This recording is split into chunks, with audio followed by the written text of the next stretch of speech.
Ever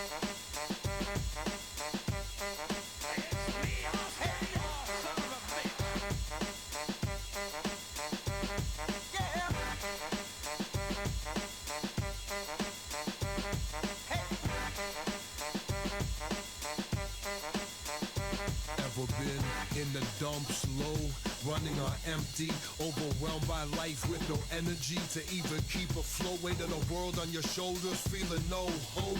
Ninth inning, back against the wall, people doubting you, thinking you'll fall, thinking yourself that you might fall, but still trying to convince all of them you're standing tall. No plan, everything falling apart, so much to do but don't know where to start. Tired, sick, need a vacation, not eating right, back aching, need a shower, need a shade, need 8 hours of sleep, need to be saved, but no one there to save you other than you. But you don't know the way to, no roadmap, no signpost, just far darker than when your eyes are closed. Well, that's the sweet spot, time to see what you got. Deep inside, feel that fucking hunger. Life thinks it's got your fucking number, bring it on. To put it bluntly, life's about to learn. I'm still hungry. I'm still hungry. I'm still hungry. I'm still hungry. I'm still hungry. I'm still hungry. I'm still hungry. I'm still hungry. I'm still hungry. Yeah, without a doubt. If you're breathing, as the saying goes, well then there's more right with you than wrong. I don't believe in praying, and so I rely on myself to be strong. But the key's to be strong and not how to get there. So nothing wrong with deriving strength from prayer. If that works for you, it doesn't hurt anyone, then more power to you. Who am I to judge? Cause life's hard enough without questioning how people stay tough enough to cope with their own battles. Cause life packs a heavy fucking arsenal. Health problems, addiction, poverty, war, famine, terror, atrocities. But this song not meant to focus on those, but rather on the resilience humans show in the face of these things. So once again, so long as you're still breathing, even if that breath is ragged and racked with pain, smile, drag it into your lungs and then back out. Repeat, move forward, never back down. Even if you're crawling at a snail's pace, you're still hungry for life. Have a taste. Hungry. I'm still hungry. I'm still hungry. I'm still hungry. I'm still hungry. I'm still hungry. I'm still hungry. I'm still hungry. Yeah, without a doubt.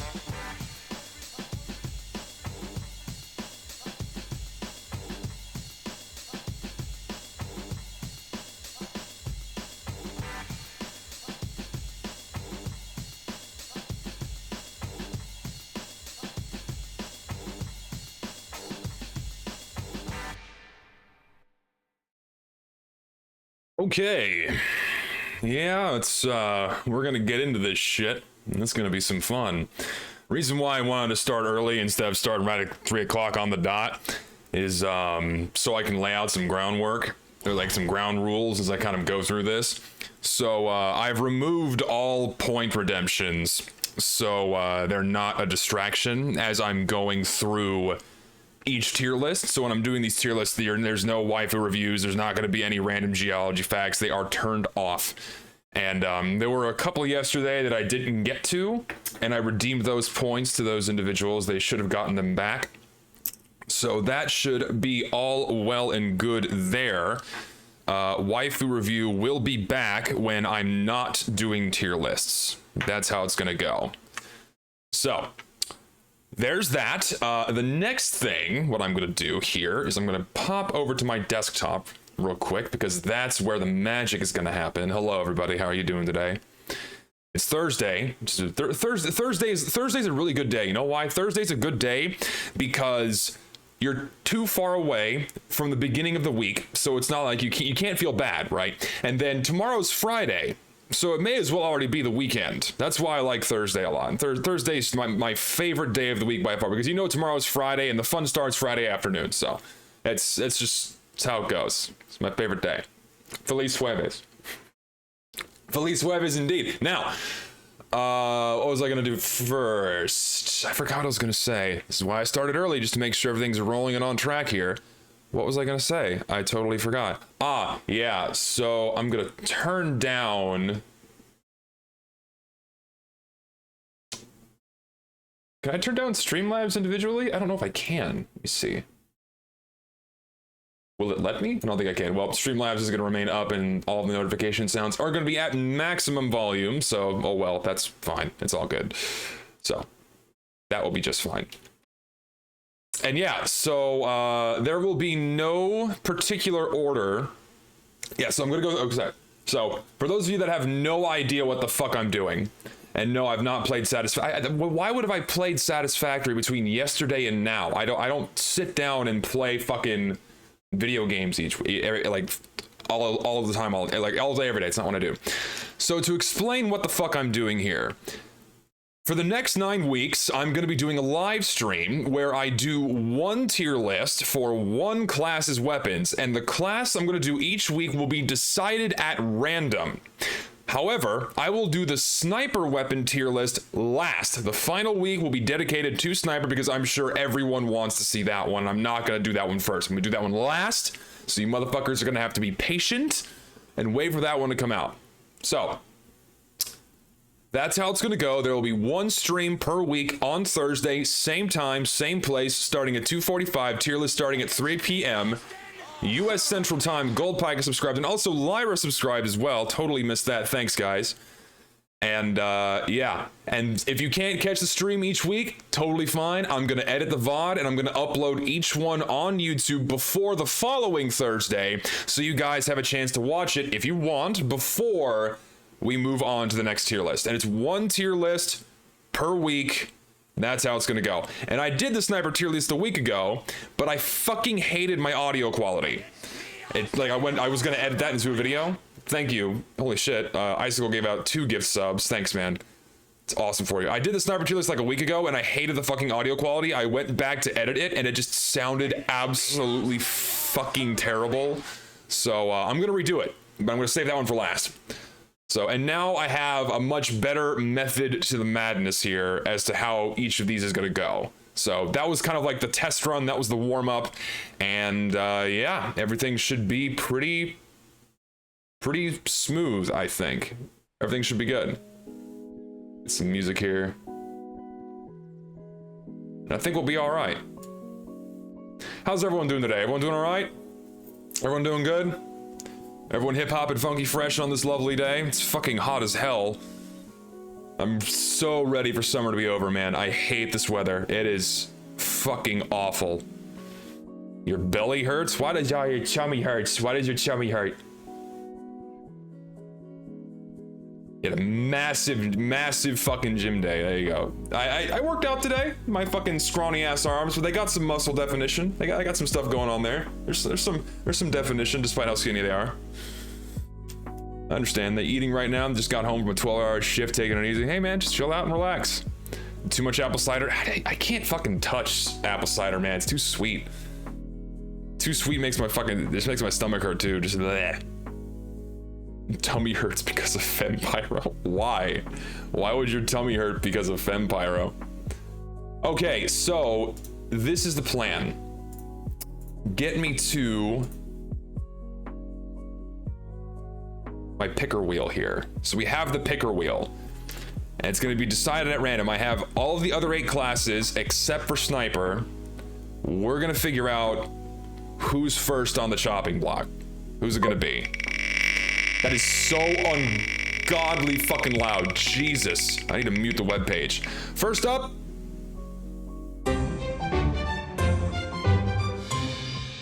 I'm so sorry. That was so fucking... First up's Pyro. Honestly, was not expecting having to do Pyro first, but hey, let's do it. So let me get a proper tier list here. We need Pyro. Don't care. And there we go. Kill off that tab. Okay, so we need to do some editing on the tier lists here.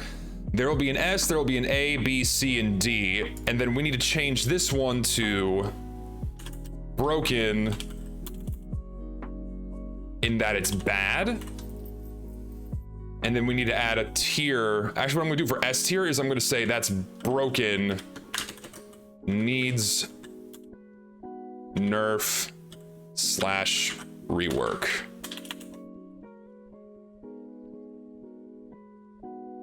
And this one will be bad slash needs rework. There will be no F tier. Delete that row. And then I need to edit this one to be gray.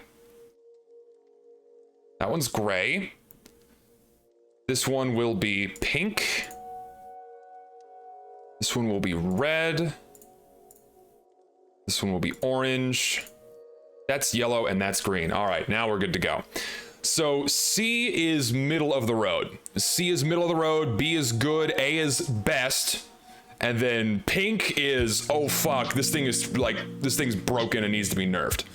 And then D is bad, and then actually let's I'll toss an E tier in there as well. We'll add a row below. What is that, green? We'll do, oh, that's not what I wanted. We want green. And then we want E. We need one more tier below that one, I think. Yeah, there we go. So this is the Pyro tier list first. So let me edit my stream title so people know what we're doing. Pyro. Done. We're good to go. We got 3 minutes before we start. 3 minutes before we start. I think we're set up and ready to go, man. This is good. This is good shit. Oh yeah, so before I start,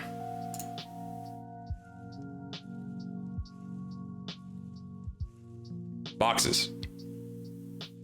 Because I have to do it. We gotta do boxes. I can't not do it. We're gonna do it and get it out of the way first. We're gonna do some fucking cases. Oh, clicked off the side there. We're gonna do some fucking cases.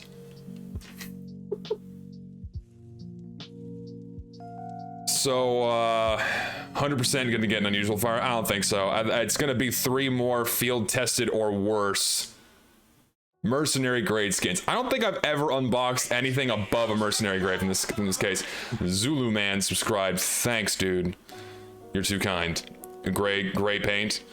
Streamer, when unboxing? When are you unboxing, streamer? We're unboxing right now. It's gonna give me a minimal wear Master Mender Medigun.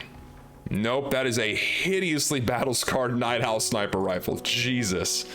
Oh, off to a rockin' start.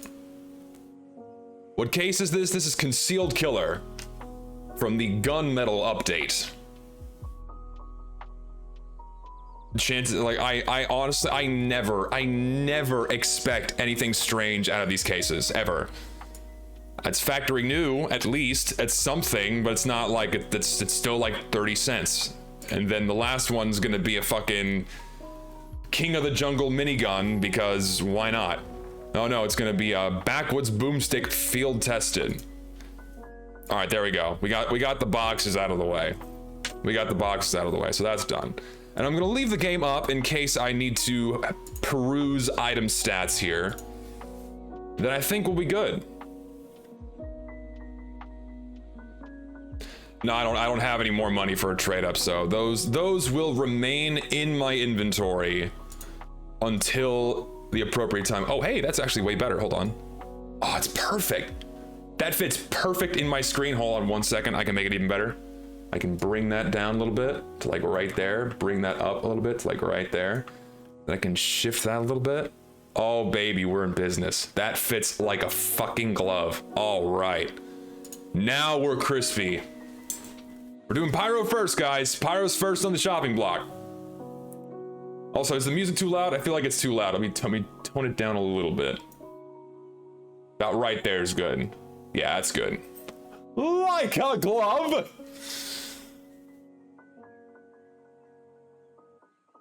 Like a glove. No, I have enough mods here today, so I think we're all right. I think we're okay.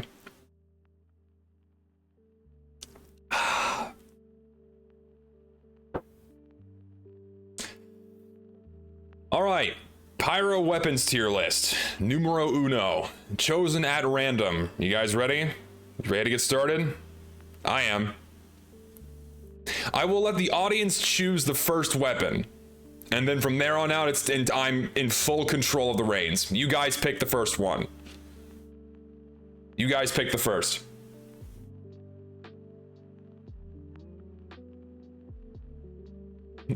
Gas Passer and Scorch Shot are of course the ones that I see the most of. Scorch Shot, Stock, Detonator, Scorch Shot, Scorch Shot.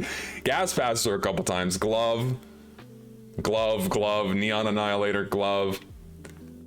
Flamethrower for baseline. No, I don't want to use the flamethrower for baseline because I have a lot to say about it, and I don't want to, and I don't think it's like your middle of the road option.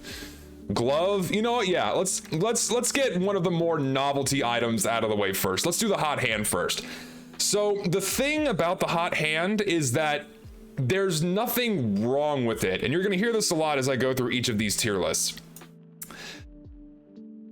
Just because an item isn't as good as its alternatives, its counterparts that you know perform better, either be it the stock weapons or the unlocks that are just objectively superior in terms of their performance, that doesn't necessarily mean that they're a bad weapon. It just means that they have their own little niche slot that they perform the best in when you decide to use the item. So this item, it's not, the final position is not D, chillax. I'm just talking about it, but I don't want to fucking move it around continuously. I'm just gonna pop it here for a moment. It is effectively a gimmick weapon, right? It is a gimmick weapon. It doesn't really have any practical application because you have the weapon, you have the power jack, right? So if you need a speed boost to get from point A to point B, then you're gonna use the power jack all the time because you don't have to hit someone to get the speed boost, and you can whip it out whenever you want and get that speed boost whenever you want. So the speed boost provided by this item is effectively useless if that's what you're using it for. So the only practical application is completely overshadowed by the superior power jack. So there's that's wrong with this weapon. Well, perhaps not wrong, there's just that with this weapon. The other thing that I really don't like about this item is that it has its damage split between 2 consecutive attacks and not just one. So it already has a damage penalty for some reason, but then they decided to cut that down to 50% because you have to land both hits on somebody. It is rapid succession between both swings, but you have to land both swings consecutively in order to get the full damage. And I think it was like what, a 20% damage penalty, something like that. Hot hand. Do we even have a hot hand? I do. Yeah, it's a 20% damage penalty. So what is that? That's 13 damage, right? What's 20% of 65? That is 13. Yeah, that's 13. So, or is it 13? 13 times 5, 13 times 5. Yeah, so yeah, it's 13. I'm right. Damn, I'm good at math. So yeah, you're only doing, you know, you're doing 52 damage per swing. Cut that in half. You know, it's just not, it's not good. It's 26 damage per pop. So you're only hitting someone for 26 damage in order to get out. And if you're already that close to someone, why wouldn't you just opt to kill them? Or is it 26? I can't do math, sorry. See, I can't, yeah, it's 26. Yeah, it's 26 damage. 26 damage per swing. And if you're already that close to somebody, you're gonna use any other weapon to do damage. So this weapon is firmly planted in its current state within the gimmick territory. It has no other use aside from being just a straight gimmick item. You're not using this for the speed boost, you're not using it for its damage output. It's just a silly, goofy item that you whip the fuck out. You just want to be walking around, you just want to be fucking bitch slapping people. That's all you're going to be using this for. There is no practical application for this item. And I got my tea here because I got to keep my voice nice and soothed. So, and also just a disclaimer, things may move around a little bit as I go through the weapons, like things may shift, so the initial position of an item may not be its final position, so just bear that in mind. So for the time being, I'm putting the hot hand in E tier. It's not bad. It's not bad, and here's the thing too. Like I said before, a weapon isn't necessarily bad because it underperforms, right? I only consider a weapon to be objectively bad if there's something fundamentally wrong with its implementation in game, like if it just doesn't work mechanically, and then you get into more of a subjective experiences like I outlined in my gas passer video. But this weapon, it doesn't have anything wrong. It functions as advertised, and you can use it as advertised, and then that's it. But it's just a silly gimmick item, and that's all it is. So I'm putting it for now in E tier, and that's where it stays. That's where it stays. So now let's do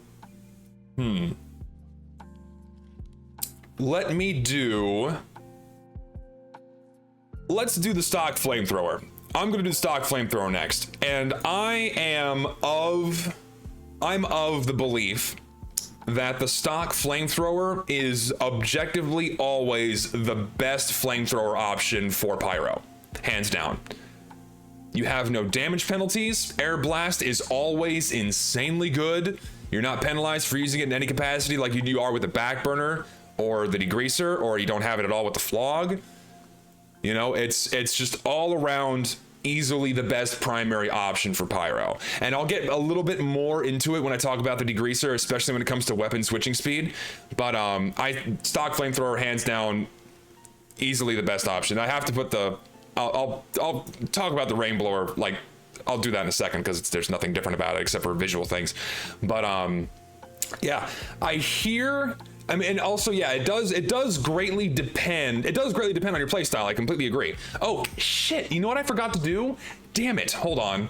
I need to do something here. So let me take a quick pause, and I need to do Twitch chat overlay. I need to have you guys on my screen so people know that I'm talking to you.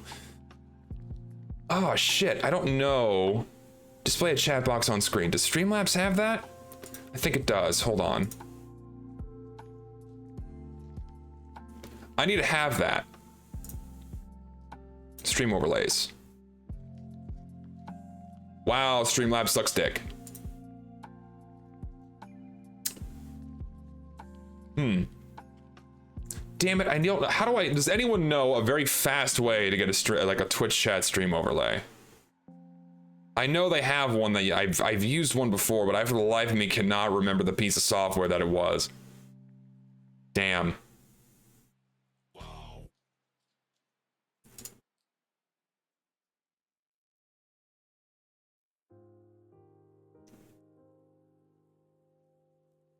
Open it in another tab and crop it. Actually, that's a good idea. I'm just gonna do that. So, what's the best way to do it? Do I just go to my own Twitch channel? Yeah, let's do that. You're gonna hear an echo for a moment, guys. Hold on.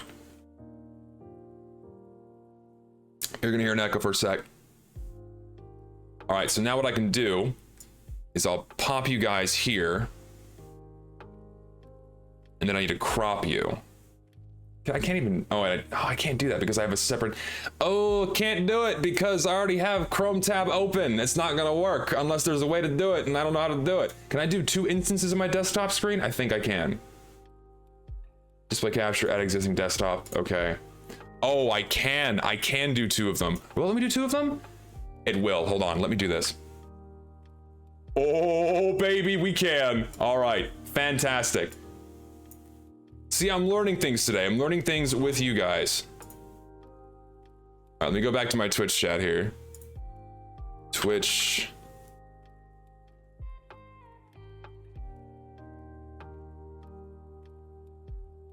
Oh God, this is a hot mess. All right.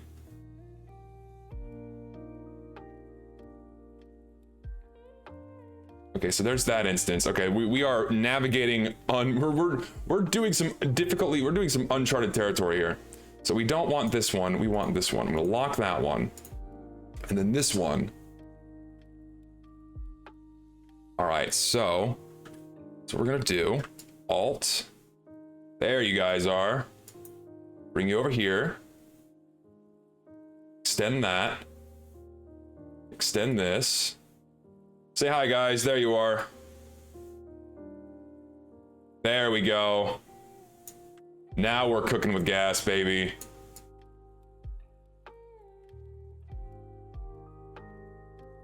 Fantastic. There you are. All right, now we're talking. All right, so now I lost my tier list. This is a problem. I have to go back to my tier list now. Thankfully, it saves progress.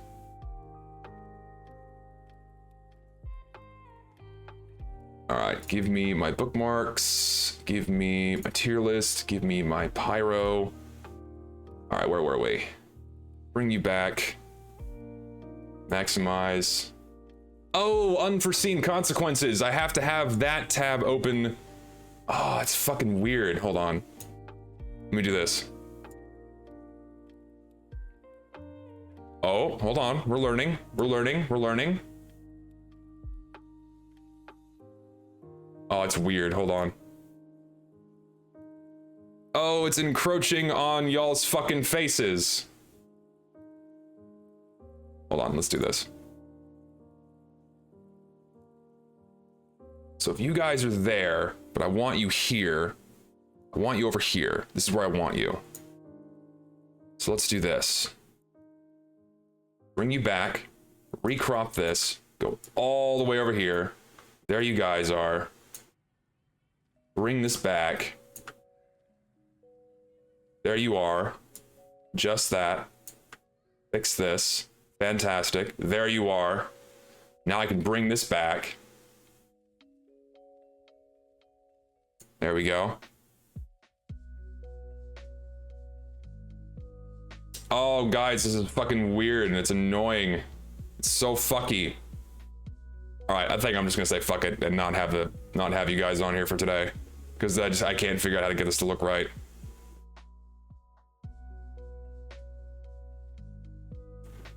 Yeah, that's all going in the VOD. Oh well, that's fine.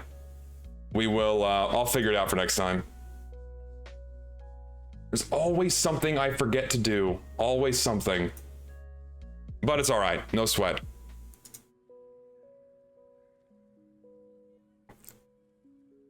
So this is for the edited version. For the edited version, I spent like 10 minutes trying to figure out how to get a Twitch chat overlay, but I don't have an app installed. So if you're hearing me talk to someone, I'm talking to my Twitch chat, but you can't see what they're saying.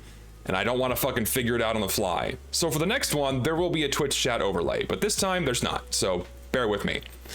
Anyways, moving on. Let's talk about Air Blast for a moment. Let's talk about Air Blast for a second. So there are a lot of people that do not like Air Blast as a mechanic. You can pop out Twitch chat. I know you can pop it out, but the problem is, like, hold on. Like if I do this with my screen, or rather if I do this, can I figure it out on the fly? Can we do it? So if I do like bring that over here, but here's the problem, dude, right? Like if I do that, then this is over here, so I would need to like shrink that down, but I can't like bring that over here.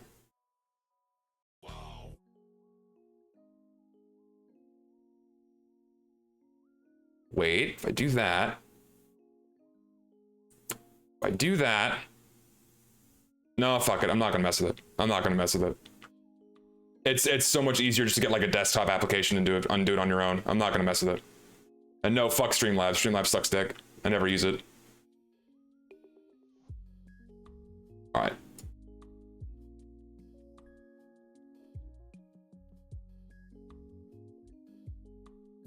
There we go. Okay. Oh, stop snapping, you piece of shit software. There we go. All right. We're figuring it out. We'll get there. Okay. No more fucking with Twitch chat overlay. I'll get it in there next time. That's how it's gonna go. That's it. Anyways, let's talk about Air Blast for a minute. A lot of people complain about Air Blast as a mechanic in the game. A lot of people complain how it can completely stuff an Uber. A lot of people complain about how reflected projectiles are a mini crit and you can get a one-shot kill when you do it. and a lot of people complain how it can just knock players around in general. And I understand that sentiment. At the receiving end of it, it does fucking suck sometimes. And I think the most frustrating thing about Uber is its ability to completely shut down a stock Uber push. It sucks because all the Pyro has to do is mindlessly hold down mouse 2 and completely just remove an Uber. Its effect is not even there, especially if it's on a projectile based class. If it's like a soldier being Ubered or a demo man being Ubered, all the Pyro has to do is just hold down mouse 2 and completely shut them down. It's slightly harder to do for a Pyro if he's fighting against an Ubered heavy because he has hit scan to deal with, or an Ubered scout because he has the mobility and the hit scan he has to deal with. But if he's fighting off any Ubered projectile class, the Uber might as well not even be there, especially if the Pyro knows how to juke out and dodge shots as they come from the guy who is being Ubered. And most competent Pyros do know how to do that. It's really fucking awful to fight against. So, and there is I don't know the exact amount of knockback resistance you get when you are Ubered. It is a thing, but it's not completely gone.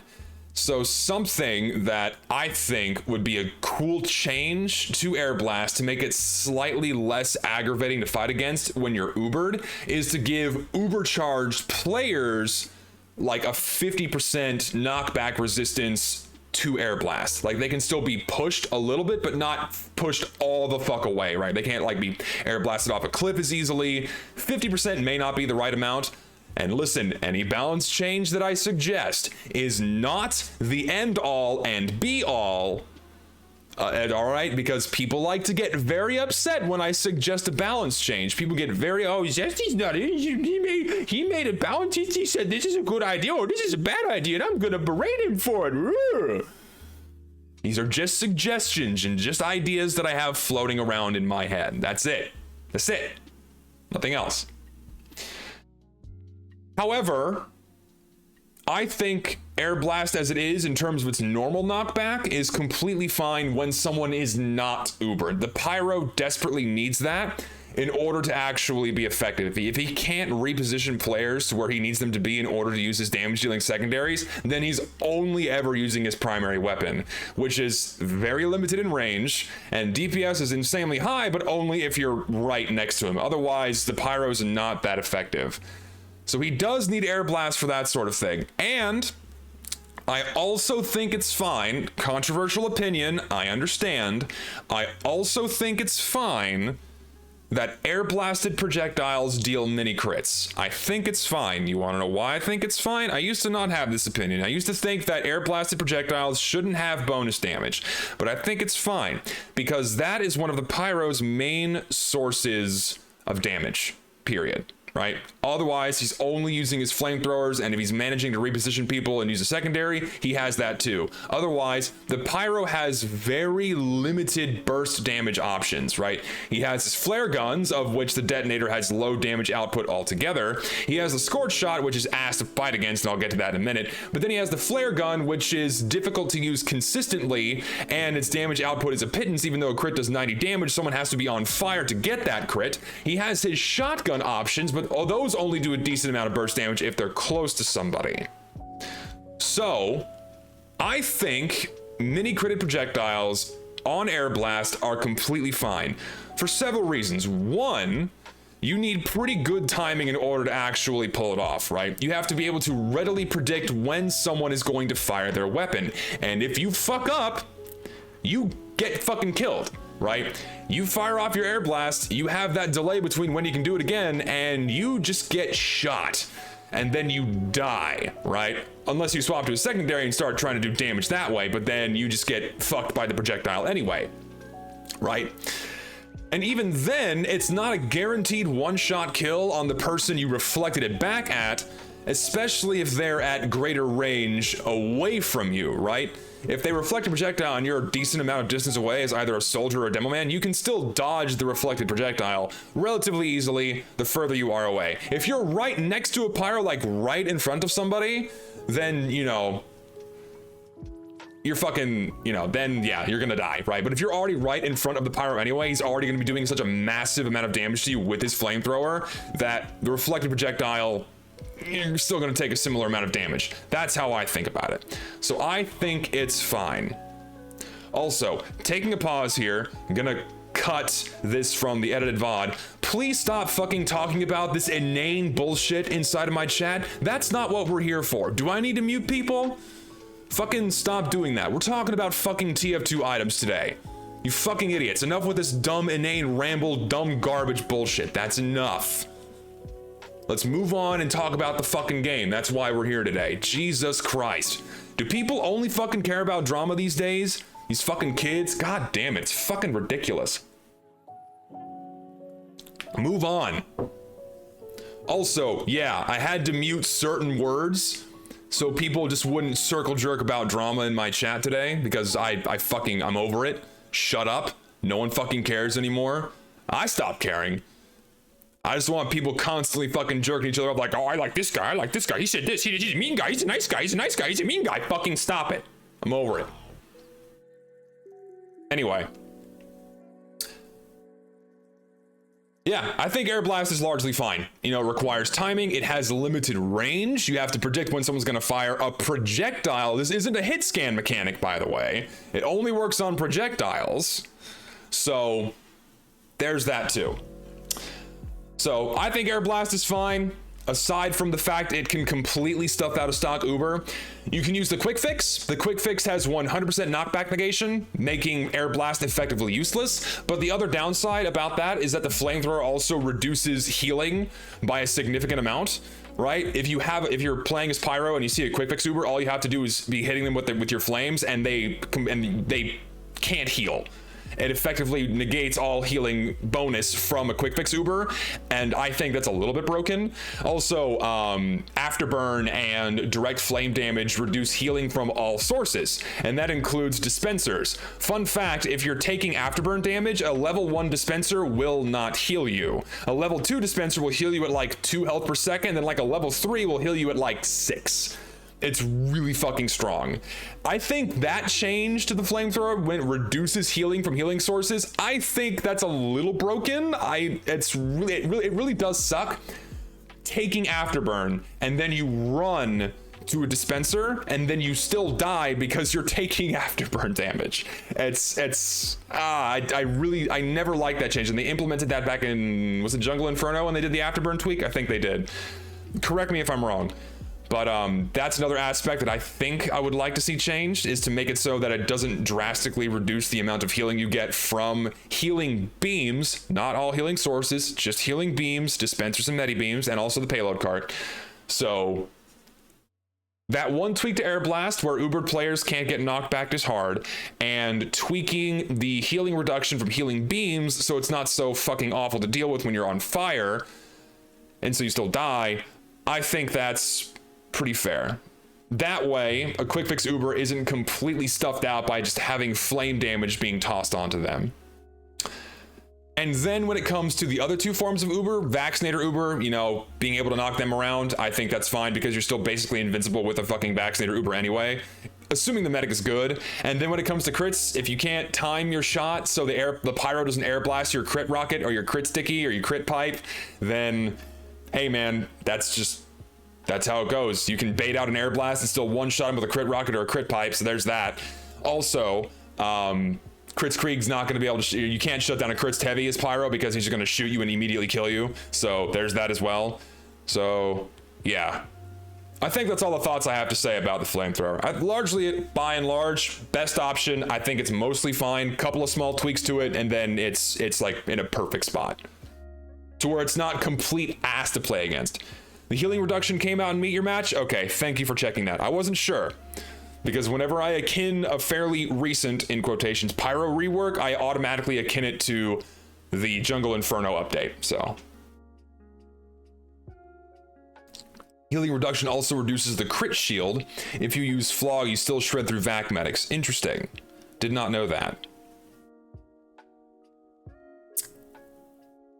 I wish stock Pyro didn't blind you at close range. Yeah, dude, that's something else I fucking hate about the flame rework they did in Jungle Inferno.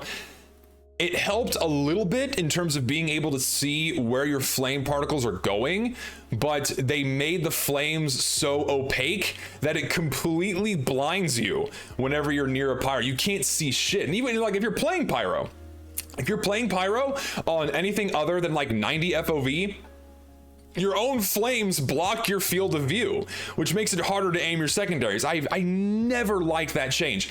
So a couple of small tweaks that I think would actually be really cool is they should make the flames a little bit more transparent so you can see what you're doing. Otherwise, you either flashbang yourself or flashbang the enemy team and it's awful.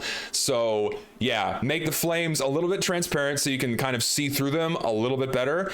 And something else I would like to see is slightly team colored tinted flames. Like blue pyros have slightly blue flame and red pyros have slightly red flame. That would be good too, because like if you're just seeing spurts of fire coming out of a flamethrower and you can't see the pyro behind it because the flames are blocking the pyro's player model, you can't tell where those flames are coming from. Or if you're seeing flames coming around a corner, you can't tell what they're coming from, either friend or foe. So I think they should team color the flames so you can tell where the flames are coming from. That would also be a very welcome change. I would love to see that.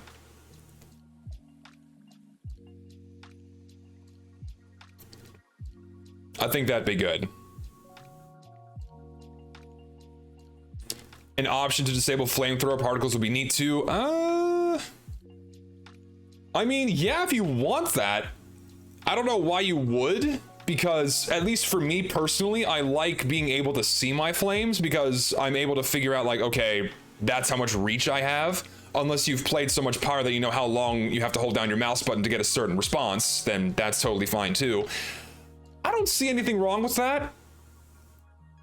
Personally, I think that's okay if you could reduce flame particles only on your end, right? You wouldn't be able to like just like completely disable flame particles on like server side, but only from your FOV, only from your flamethrower. Then that, I think that's okay. I'm willing to do that. I think that's fine.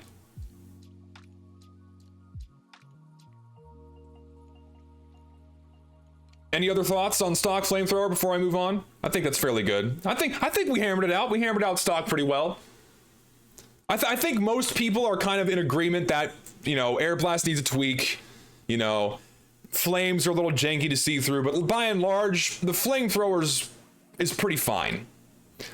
As an engineer, going against Pyros is scary to me because my effective distance is close to mid shotgun, but the Pyro's distance is also the same, but he has a blinding effect so I can't see where the fuck I'm shooting at and die 90% of the time because I can't fucking see it. Well, here's the thing. If you're an engineer and you're far away from your sentry gun that's supposed to be protecting you, you're meant to be squishy. And yeah, it's bullshit that you can't really see through flames that well, hence why I would love to, you know, add some kind of transparency to them. As an engineer, you should be at least somewhat close to your gun. Not saying you have to be like living inside of your sentry gun. You shouldn't have to be turtling against your fucking gun all the time in order to play engineer effectively. You should have some autonomy to be able to move away from your guns and, you know, do damage with your shotgun or battle edge, like you say, or the frontier justice, what have you. But that's how they balance the engineer. His damage output with his sentry gun is insanely high. That's where most of his damage comes from. And if you're far away from that, you're gonna have a bad time. So if you're coming across a Pyro at close range, which is where the Pyro is supposed to be effective at, and you die, that's just the name of the game. The same goes for any other class that gets close to the Pyro. They're gonna die fast anyways. Unless they have a lot of overheal or something, or they're a heavy that knows how to aim, so there's that too.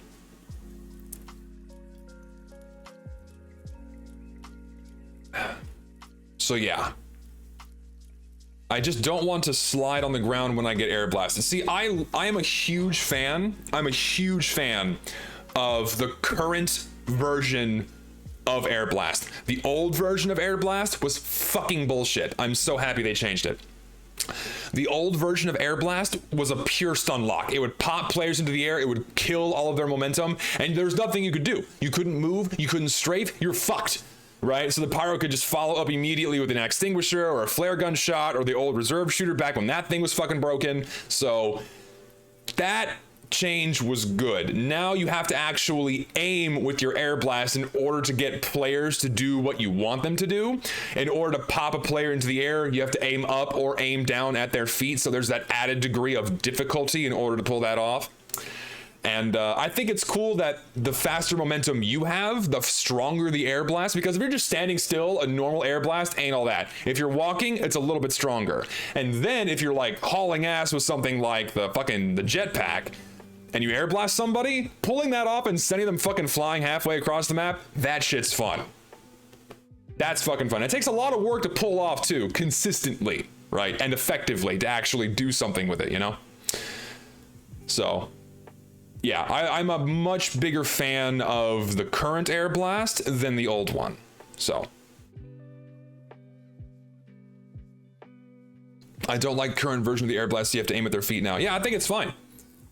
Because before, right, you could just pop them into the air and again kill all momentum by just looking at them in any direction. And you have to remember the hitbox size of the air blast near the pyro is pretty big, so you didn't even have to be looking directly at them in order to just kill their movement and lock them in place. That was bullshit. Now you have to have some directionality with your air blast, a little bit. It's still the hitbox size is still pretty large when you're knocking people around. So perhaps something else maybe they could do is reduce the size of the air blast box a little bit. Perhaps so you can't air blast shit that's behind you, like make it so it's forward a little bit and not like inside of the Pyro's player model. So bring it forward a little bit so you can't air blast shit that's behind you. That would be nice, just so things are a little more consistent. But I rarely experience a problem with it. I rarely experience a problem with that, but anyways. That's the stock flamethrower. Let's move on to the next thing. Let's move on to the degreaser. Now, controversial slot for the degreaser, I'm sure. Let me explain why. The old degreaser was automatically up here. Like if you're playing with like fucking 2013, 14 degreaser, you're up here, right? This is where it used to be so fucking good. It needed to be adjusted. It was insanely good. But then they nerfed it and now it's down here. And I think it's okay, but it's worse than the stock flamethrower for a couple of reasons. One, less afterburn. One tick of damage on afterburn is fucking useless, right? It quadruples a player's survival time if they get hit by afterburn. Think about that. They can survive 4 times as long when on fire if you're using the degreaser, right? And again, we're gonna get into all the nuance about play styles and what have you. I'll talk about that in a second. But second thing, you have increased air blast cost now, right? You can only air blast, 8 times instead of 10, right? It doesn't sound significant, but I do find myself getting caught out a lot because what most people use this for is for combo pyro, where they air blast somebody, they do puff and sting, or they puff and go after them with an extinguisher or whatever melee of their choice, maybe a panic attack or a shotgun, right? You're using air blast a lot more often with this weapon because you really need to control the position of your target in order to follow up with your higher damage options, like your secondary weapon or your melee, because you sacrifice damage with this thing in order to be more effective with your combos, in order to pull off combos faster, right? That's how it's always been with the degreaser. The problem with that, and why I placed it in B tier, is because they increase the universal switching speed of all weapons. I've mentioned this before in a video. They increase the switching speed of all weapons by, I forget how much exactly. So the switching speed between the degreaser and the stock flamethrower is incredibly small, a lot less significant than it used to be. So you can still pull off combo pyro fairly effectively with just the stock flamethrower without having to sacrifice afterburn damage or your number of air blasts you have at your disposal, right? So why would I ever use the degreaser when I could do most of the same stuff with the degreaser, with the stock flamethrower, and not be punished for it, right? The only exception, you guys are bringing it up in chat, I see it. The only exception, yeah, it went from 0.67 to 0.5 seconds, yeah. So, and now when you compare it to the degreaser, it's not, at least to me, not that noticeable. Only, there are 2 exceptions to this. It's really good if you're whipping out a melee weapon. It's still probably the better option over stock to whip out a melee weapon and do a melee combo. Or if you're using the panic attack with it. The panic attack with the degreaser also boosts your switching speed from the degreaser to the panic attack and then back and forth. That's really, really good. But the problem with that is that it changes the Pyro from relying on his primary to mostly relying on his secondary weapon to deal damage. So if that's your play style, then hey, go for it. But I think a Pyro being overly reliant on his secondaries or melees to deal damage is not a good way to balance his primary weapons. His primary weapons should still be able to hold their own by themselves and not have to be continuously supplemented by his secondary and melee. But that's largely how Pyro's been balanced, right? Over the years, his weapons have been added to supplement his primary damage, but it's always been the other way around. His primary damage is continuously supplementing his secondary damage because burst damage in TF2 is always so fucking good because it's just, it's really good. That's how most people deal damage, right? Unless you're playing heavy or sentries, but sentries have rockets. Yeah. I mean, good Pyros mostly use their secondary more. See, I disagree. I think a good Pyro uses a really good mix of everything. A good Pyro knows when to combo. A good Pyro knows when to hold down mouse 1. Good Pyro knows when to use his melee. It's never just sticking with one thing. It's using a combination of all of those things in order to be the best Pyro you can. And I broke that down in that little Venn diagram video I did about the Dragon's Fury, right? The Pyro is that jack of all roles but master of none, right? If you stick to any one of those little niche things, right, either being too defensive or too offensive or a support class, you're not really playing a fully fleshed out Pyro. You have to combine all of those three different aspects to be really effective with the class. And that's about it. This may just be me, but I see no reason to use stock over degreaser since it's just the same thing as stock, except if you want afterburn, you have the flare guns at your disposal. That's true. But if you're using it, let's say you're using the stock flare gun, right? You have to land a flare, and landing flares consistently to get that longer afterburn is challenging, right? Unless you're just really good at Pyro. Not to mention, there's no blast radius to exploit in order to get that increased afterburn. And then if you opt to use something like the detonator, you either have to aim a direct hit with that or rely on the explosion radius to catch someone on fire, but you're really only going to be using that if they're far away. Right? If you're using that explosion radius against someone up close, may as well just go ahead and use your flamethrower that way, and then you'd probably follow up with something like the extinguisher, right?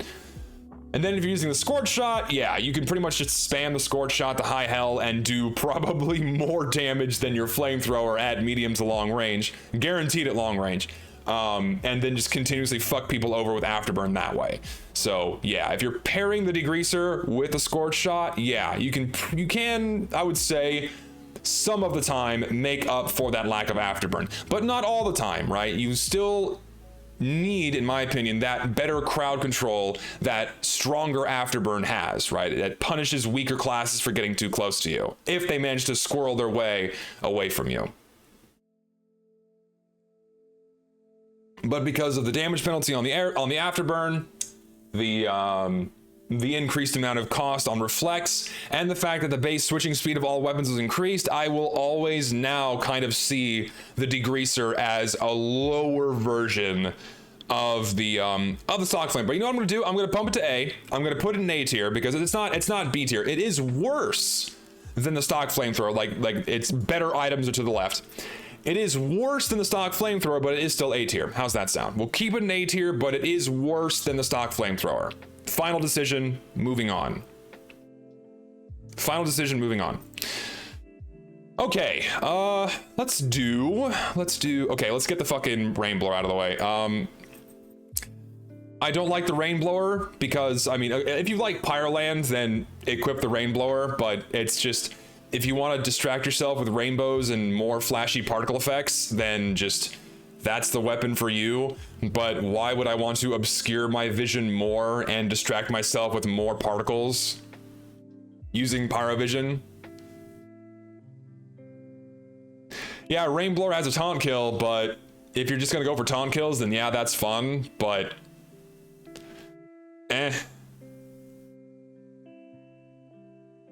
I don't know.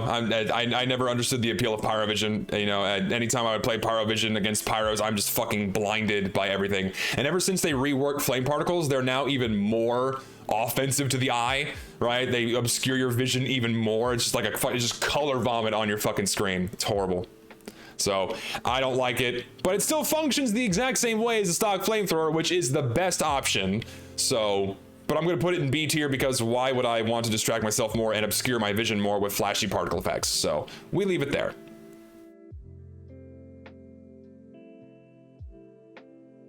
Why do comp players hate Pyros more than the average player? I mean, I dislike Pyro for similar reasons as them, but it seems like a little harsh. No. In terms of 6v6, Pyro can't keep up with the high damage, high fast-paced gameplay.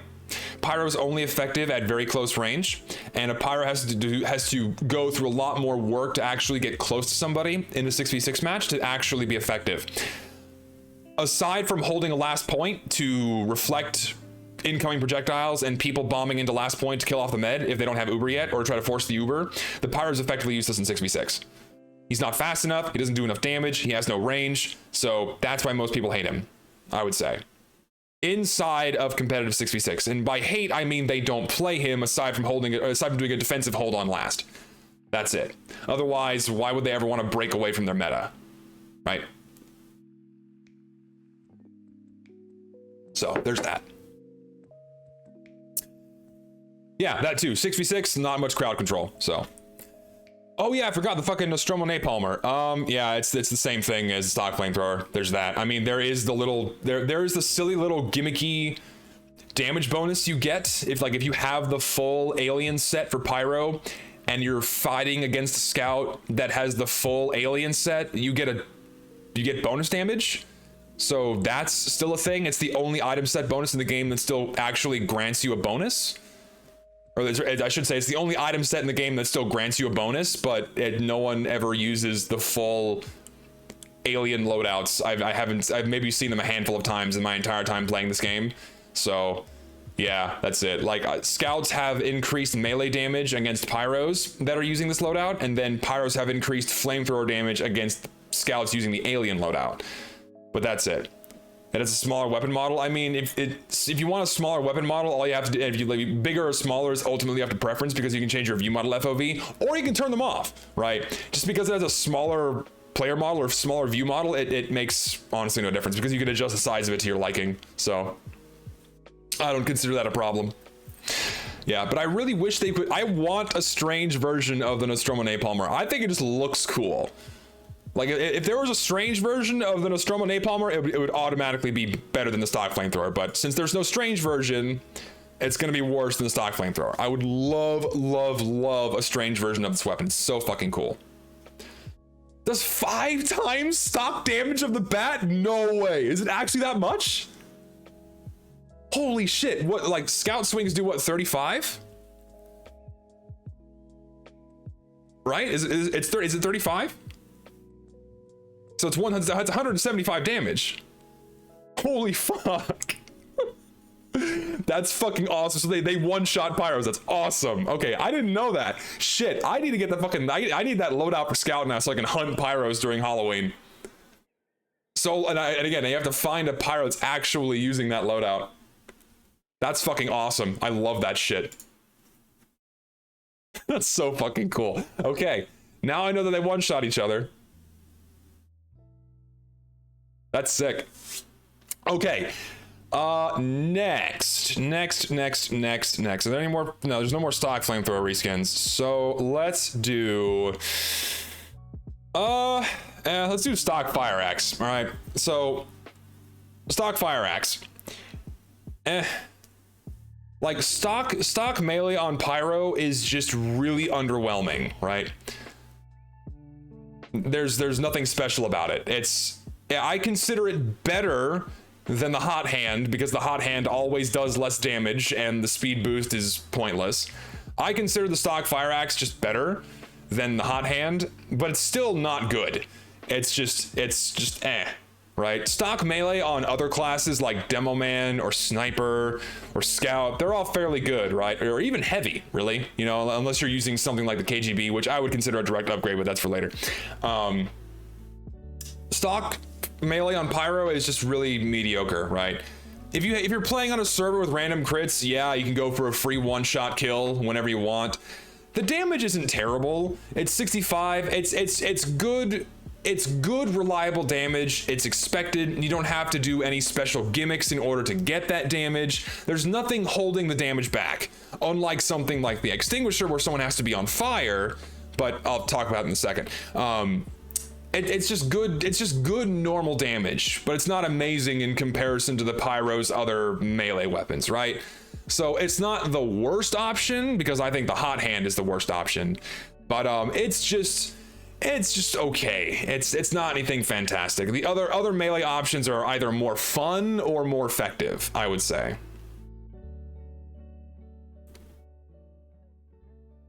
Frying pan ham third person attack animations look funny. Yeah, I mean those just all stock variants, so it doesn't really matter too much. And like someone gifted me a fucking strange professional kill straight fire axe, so I just have that now. I don't know what to do. I never fucking use it. So that's just a permanent addition in my inventory. So stock fire axe I would say is better than hot hand, because it's just consistent, decent damage, you know. You whip it out when you need it most. Other melees are better. That's about it. Okay, and then I'll put the fucking I'll put Lolly Chop in the same, because it's just the same thing, but it enables Pyrovision, and then you have all the same annoying particle effects. Actually, no, tier below, because I don't like Pyrovision, so I'm sorry. That it's same thing, but Pyrovision, so bleh. Automatically in a tier lower than the weapon that's the same thing. So E. No Lolly Chop. Bad. No thanks. Let's talk about stock flare gun. Stock flare gun's an A tier. Stock flare gun's an A tier. This weapon has been, I would say, the pinnacle of just the good pyro. If you're a pyro that can consistently land flares on your targets, you're a fucking monster. Fighting against these guys who are good with the flare gun is, whoa, you have to be really careful against them. It's good with the stock flamethrower. It's good with the degreaser. It's just a really good, and it's really fun. It's a really satisfying weapon. It's really rewarding, right? You catch someone on fire, you whip out the fucking flare gun, you pop them for 90 damage, finish them off with flames or another shot, depending on what you're wanting to do. It's just an all-around powerful tool in the Pyro's arsenal. It doesn't force him to become overly reliant on it, because its maximum damage is only 90 plus afterburn, right? So you have to be using your flamethrower often enough in order to get people on fire and deal enough damage so the follow-up shot will kill them, if that's what you're going for. Or if you wanted to harass people at long distance, you can use this too. It's the weakest option if you're wanting to harass people at long distance. The detonator and the scorch shot are far better at doing that, but as just like a raw damage output weapon for Pyro, flare gun is fucking great. Is it better than the degreaser? I would say yes, it is. It's like sandwiched in the middle between the stock flamethrower and the degreaser, because it's good with both, but I would say it's worse with the degreaser, I would say.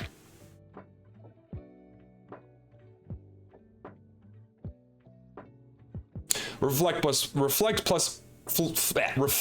flare gun is OP. It's good.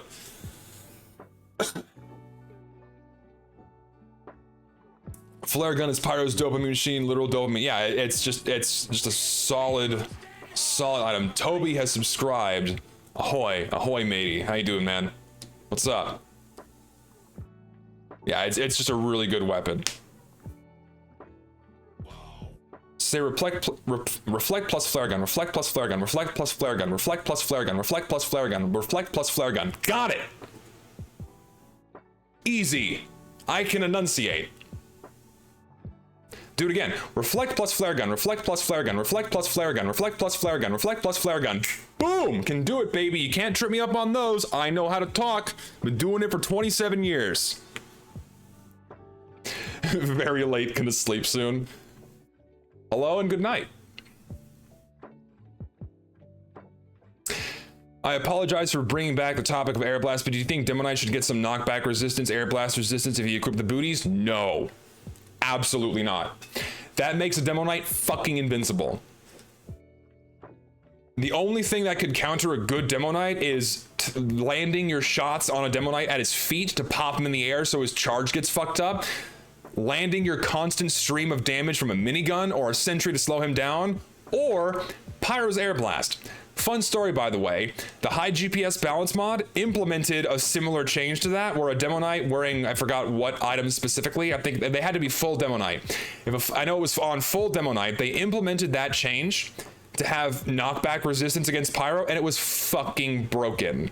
Demo Knights could not fucking die. So if a Demo Knight gets all the heads he needs to have maximum health and maximum speed, they're fucking invincible, because their effective health for both against, like, you know, damage against fire and blast damage was like over 300, if not more, 400 on against fire if you're using the charge and targe, right?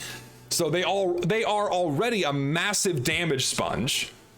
But then they can't be pushed around and knocked out of melee range, and they have their crit on demand mechanic. It was fucking awful, and I'm so glad they reverted that change. Demo Knight should not have air blast resistance of any kind at all.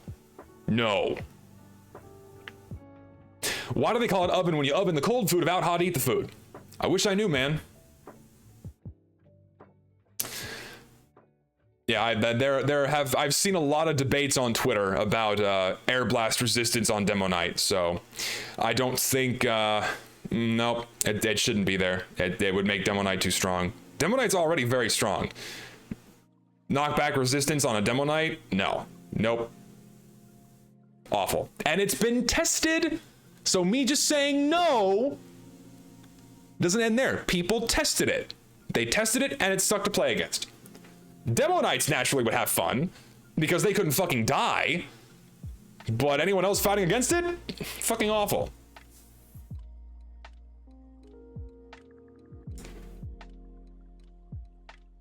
Anyways, let's move on. Let's talk about, oh, I don't know. Let's do, I don't know. Let's do the last basic bitch weapon. Let's do the extinguisher. And the postal pummeler is the same thing. All right. So let's do the extinguisher. All right. So personally, for me, I like the extinguisher more than the power jack. That's just my preference, because I like being rewarded for doing that risky move of catching someone on fire and then getting close to them and landing them and then landing a swing on it, right? So I really enjoy the mechanic because it just makes a Pyro stronger at close range, which is where he's supposed to be strong, but it's not insanely easy to pull off. You have to be practiced with it. You know, the longer you have someone set on fire, the more powerful the attack is, because I have to word this correctly. It deals more damage based on how much afterburn is left. So the more afterburn left on a target, the more damage the swing does. So if you just do a simple little puff and then follow up, it's not going to do as much damage as if you were to hold down your flames on them for a little while and then follow up with a swing. Alternatively, if you want to circumvent that downside altogether, you can just hit them with a flare gun shot and then hit them with the axe swing, and then, ooh, max damage all the time, really fucking strong. But again, in order to do it, you have to take that risk of getting right next to somebody and hitting him with a swing. And if you fucking miss, you're probably gonna die. So I would consider that fairly balanced. Old versions of this weapon, like the old original version of this weapon, that just guaranteed, it guaranteed a crit just on a burning target all the time. That shit was broken. You could one shot 6 out of the 9 classes in the game. No, sorry, 8. Yeah, 7 out of the 9 classes in the game with one swing. That was fucking awful, right? But then again, what soldiers roaming around at, you know, less at 200 damage anyways? And what's funny is that it didn't extinguish people, so you could set someone on fire and then land 2 consecutive swings and kill them. So the old extinguisher was hideously broken.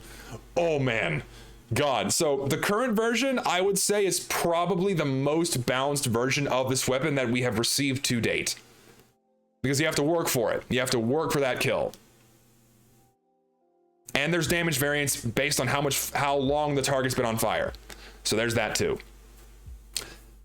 Easily A tier, but at the lower end of A tier, for now, it's at the lower end of A tier because the power jack exists, okay? Also, what's up, Coyote? How you doing? Yeah, 2015 was a very bizarre time for the game. There was a lot of questionable balance decisions with it, you know? Perfect heavy annihilation combo is flames, flare, extinguisher. Yeah, you pull that off consistently, you fucking chew them up. Unless the heavy can aim and kill you. Or if he's using the Natasha, then you're kind of fucked. But, you know, there are ways to get around it. Having to take into account the different amounts of damage an extinguisher hit can do is a turnoff for me. I can understand that because a lot of balance changes recently to TF2 have been done in order to make it more consistent. So, yeah. I can understand that because it's not consistent damage. It's not the same thing all the time, right? I get that. Okay, what next? What shall I do? Let's do the power jack next. Power jack's probably the most basic bitch. So the best weapon for Pyro right now is the power jack. Easy. This weapon borderlines on being up here. It's almost needs a nerf territory. It almost needs a nerf territory, but it's not quite there. I cannot consider this weapon overpowered, but it's easily the best weapon in Pyro's arsenal. The power jack, hands down. Am I going to upload these tier lists on YouTube? Yes, each tier list that I do for each of these 9 weeks is going to be edited and then uploaded to YouTube.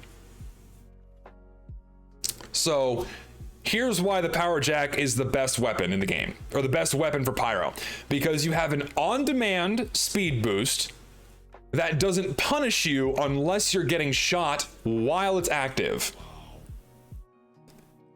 And it doesn't have a lingering downside after you put it away. And you get health on kill with it. It's stupid good.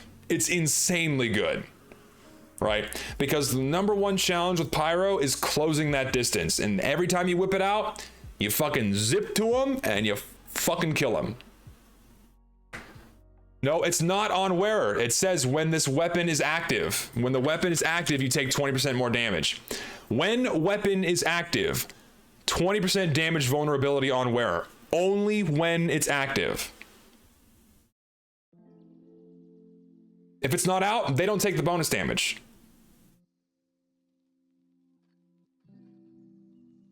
So they have complete control over when they take that bonus damage, and they can use it at any time. And there's no damage reduction. It still has random crits. Man, it is just an insanely good item. And here, I don't need to test it. That is the stat. So, honestly, I think this needs a rework because it does too much. It has so much good shit going for it and not a strong enough downside. I like the idea of being punished while you're having it out, because if you're going for that swing, you're gonna take more damage to get health back. So that aspect of it is okay. I think it needs a damage reduction, or it needs something of a bigger drawback for the player at all times, because because the best thing about a movement-based shooter is being able to move faster. And if you can do it whenever you want, you gotta have some kind of a downside to it. And a smart Pyro knows to not use it when they're fighting somebody unless they can secure a melee swing. Otherwise, they're not gonna pull it out. Not to mention, the faster movement speed makes it easier for you to land a melee kill because you close the distance faster. And if you're playing on a server with random crits, they're basically guaranteed to die. So there's that too. Yeah. And so, no, it's not in overpowered territory. It's not quite there. But I think I would not mind seeing this weapon experience some kind of a tweak. Something. I don't know what, but it needs to have a slightly more tangible punishment for a Pyro when they use this thing, because it's just always the best option. It's insanely good.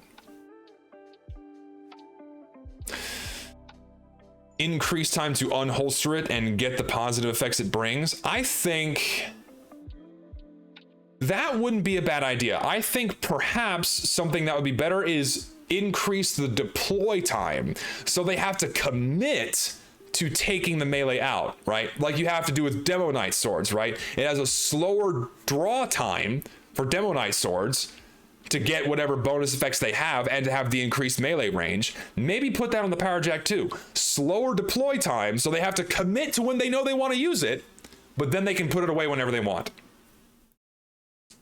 That's not a bad idea. I kind of like that. In practice, don't know if that would work. Again, any suggestions I say, don't know if they're actually the best option. They may or may not be.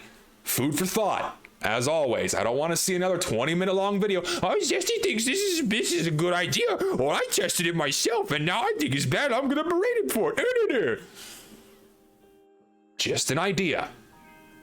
Just my thoughts on it. I don't need the fucking cancel culture brigade coming knocking on my fucking door because I don't agree with balance changes. So, yeah, Power Jack, easily best weapon for Pyro right now. Hands down best weapon. Okay, let's do... Oh, I'll let you guys pick the next one. What do I do next? Choose for me. What do I got? Choose for me. I think my chat froze. Yep, it's frozen. I'm seeing nothing. Still seeing nothing. Thanks, Twitch. Loving it. Holy shit, there it comes. Okay, Scorch Shot, Back Scratcher, Rake, Dragon's Fury, Vulcan. Oh my god, I see no consistency in any of these decisions here. Fuck. Okay, what was the first one? First one I saw is Neon Annihilator. Okay, so we'll do the Neon Annihilator next. Neon Annihilator. Oop, there goes my music. I need to turn it down a little bit. I feel like it was too loud. Yeah, about right there is good. Yeah, we'll do Neon Annihilator next. All right, so Neon Annihilator. I'm going to put it in C tier. So, actually, no. Let me think about this for a second.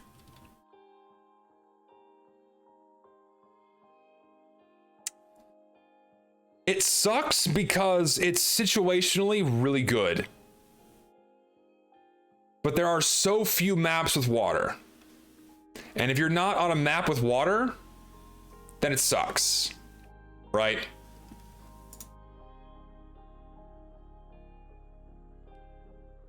But it does removes sappers, yeah? It removes sappers. And it only has a 20% damage. How much does the Homewrecker have? Homewrecker has 25% damage. So technically, if you wanted to, here's the thing, this is interesting. If you wanted to be a Pyro, right? If you want to be a Pyro and you're not actively seeking out enemy buildings to kill, the Neon Annihilator is the better option because you can still remove sappers with it, right? And you have a lower damage penalty on it. You only deal 20% less damage instead of 25. So there's that too. It still may take 2 swings to remove it, but you can still remove sappers, right? And still have less damage, right? The amount of time it takes, it's still 2 swings, right? The amount of time is tiny. No, the damage is not worse than the Homewrecker has a 25% damage penalty against players. Neon Annihilator has a 20% damage bonus. The Neon Annihilator does more damage against players. The Homewrecker does less damage against players. No, I'm right. Anyway. So if you want to be Pyro, you can still use this just as fine.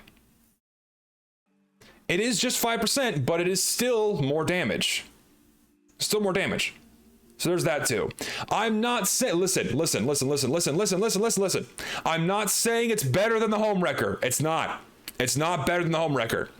But I'm still saying that if you want to play Pyro and you don't want to have to fuck with enemy buildings, you don't want to have to worry about slightly less damage, and you want to have that situational crit someone when they're wet gimmick, then you can use this. And you can still be kind of effective with it. It has its uses, but doesn't mean it's as good As the home wrecker, no, it's not as good as the home wrecker. I'm just saying it has its uses. Yeah, 2 Fort Sewer Pyro. You can kill spies and bust off sappers from the sentries that are down there. Yeah. It's situationally very good. Otherwise, mediocre. But I still consider it more useful than the stock fire axe because you can remove sappers with it.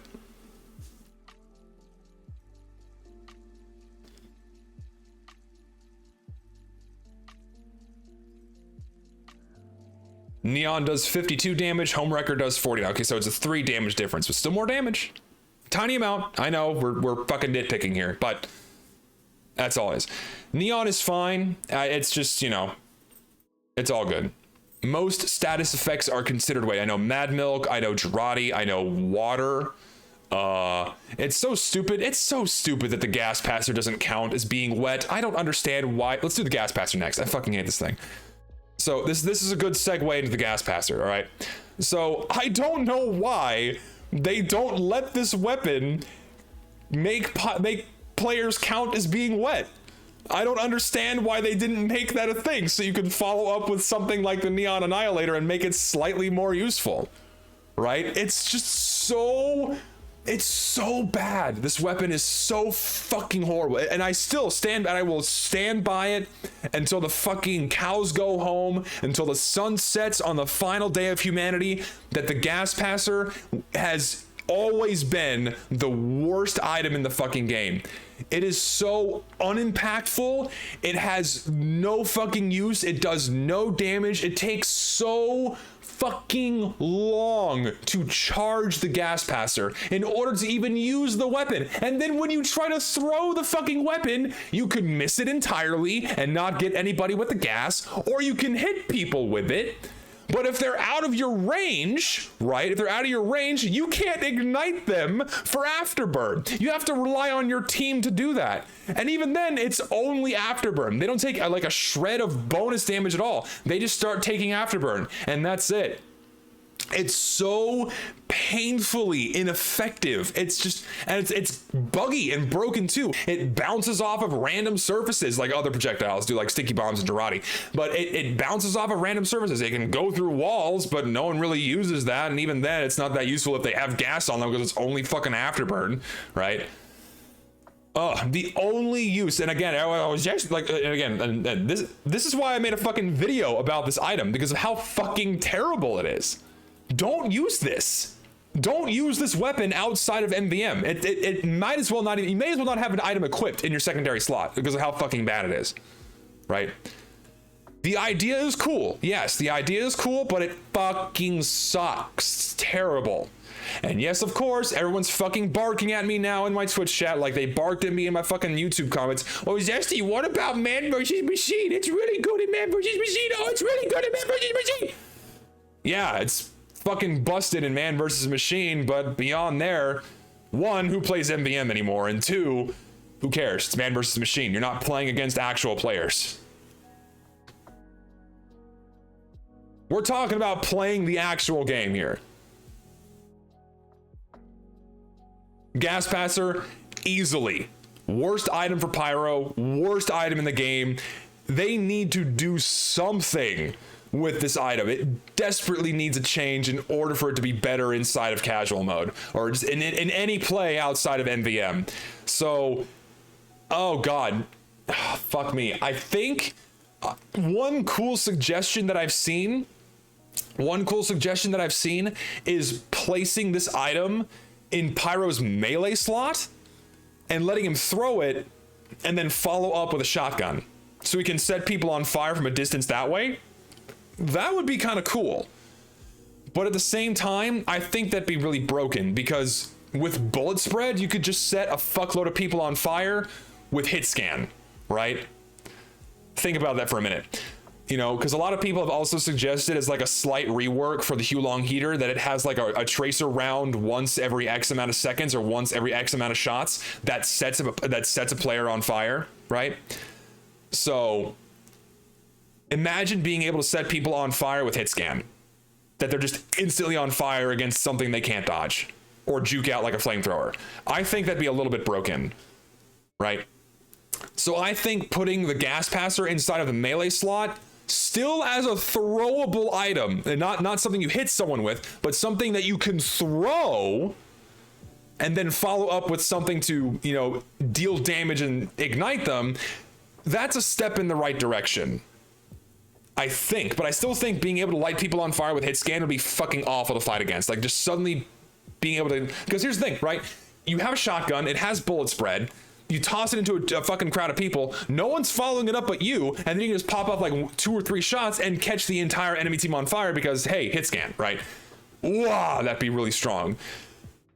But still a step in the right direction, right? And see, I don't like the high GPS balance version of the gas passer because they basically made it a watered down version of the MVM gas passer, where it has a fucking boost of damage when they catch someone on fire. And having it catch people, that I think is too strong, right? Even though it still takes a fuckload of time to recharge, I still don't like that idea because you can chuck it into a crowd, they all suddenly take the same amount of damage as a flare and are ignited for afterburn.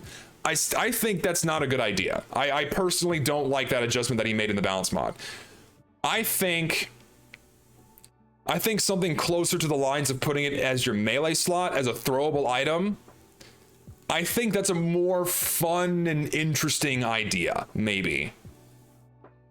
And I see someone mention the idea of a Molotov. I don't know if I like that idea. I don't know if I'm not a fan of the Molotov idea because area denial is very strong in TF2. Pyro is very good at it at close range. That's his main strength, right? Suddenly being able to chuck it down a corridor and then have it suddenly be engulfed in flame. I'm just thinking about how it works in CSGO, right? And imagining that in TF2 where it catches people on fire and there's afterburn with it. I don't like that idea either. There needs to be a certain amount of work that goes into catching the target on fire after they throw it, because I love the base concept of it being gas that has to have damage followed up with it to set people on fire. It needs some kind of a change. And I know that I'm not creative enough to come up with a good enough idea. It needs something. But I just don't know what. What if being drenched and never worn off except for healing spawn cabinets and count as being wet, but removes it, of course? I guess. I think making it count as the enemy player being wet is a step in the right direction, because again, you could follow it up with a Neon Annihilator, but that still makes its use way too fucking niche. And if you're going to be going through all the trouble to get a free stored crit with it, why wouldn't you just use the extinguisher and do a similar amount of damage anyways, right? Because you're only doing, what is that? What's 40 times 320 plus 27? You're only doing 147 damage with a crit swing from the Neon Annihilator, right? You can do more damage with an extinguisher swing so long as you have full afterburn on somebody. So even if the target's wet, it's still not as good as using the extinguisher. So even if they made it count as being wet on an enemy player, that's still not enough. That's still not enough. It needs something else beyond that, I think. So yeah, and also, yeah, fix the fucking charge time on that. Please, I think that the first change they need to do with the gas passer is remove the stupid 1 minute long timer or 750 damage. I think is what it is. Yeah, 700. Is it 750? Or, yeah, I think it's 750. I made the video so long ago. I never used the fucking weapon. I forgot how much damage it takes. It's 750 damage to charge it, or 1 full minute. That's fucking bullshit. Make it cost like 450. Make it cost 450 and make it charge it like a fucking banner, right? Like a soldier banner, right? That's the same amount of damage that it takes to charge up the the buff banner and the battalion's backup both take 600. So maybe like 500, maybe like 450, 500 damage to charge it, and make it only based off of damage. Something like that. Or no, that's still too much. Maybe like 300, right? Okay, this is a good segue into the vlog, all right? So I say, make it take 300 damage to charge the gas passer, remove the stupid timer, and only make it damage based on how frequently you charge it. That's like the first thing they should do if they're going to start reworking this item to do something else. Period. Something like that, please, Jesus. That we really need something like that. So. I'd give the gas passer 20% bonus damage and afterburn when it hit, a smaller timer to be charged and damaged more easily, accounts for being wet. I still don't like the idea of it dealing some amount of bonus damage on the initial ignition. I'm not a fan of that. Yeah, even in Dust Bowl Chokes, it's a shitty item. But you know what's not a shitty item in Dust Bowl Chokes is the fucking flog. So, hear me out. Listen to me for a second. This is a temporary placement. This is a temporary placement of the flog. Okay? Let me explain. The number one thing that I fucking hate about the flog is that it only takes 300 damage to get the crits. You can cycle crits so fucking often with this thing, especially if you equip the Scorch Shot, that you don't even need Air Blast because you just constantly have crits at your disposal. And it's insanely good on maps that have choke points where you can hide out, spam Scorch Shot flares, and just melt the entire team. I've never been a fan of this weapon. I've never enjoyed any version of the weapon that they've had in the game, the reworks, the nerfs, the adjustments. I've never ever liked it. It's always been stupid fucking strong or absolutely fucking useless. This is the most polarizing weapon in the Pyro's arsenal. It's either fucking broken or it's useless, right? And in the instances where it's fucking broken is again on choky maps if the Pyro has a medic up his ass to where he can't fucking die, so he's always able to use those crits and melt the enemy team, right? Because he doesn't even need Uber. He just needs like a quick fix Uber, which is faster to charge. He needs like a couple of vac bubbles, and he can just waltz into the enemy team and fucking mow them all down after firing off 2 or 3 Scorch Shot shots and charging it that way. Oh, fuck, it's so broken and it's so brain dead easy to do that. But that's the only time when it's broken.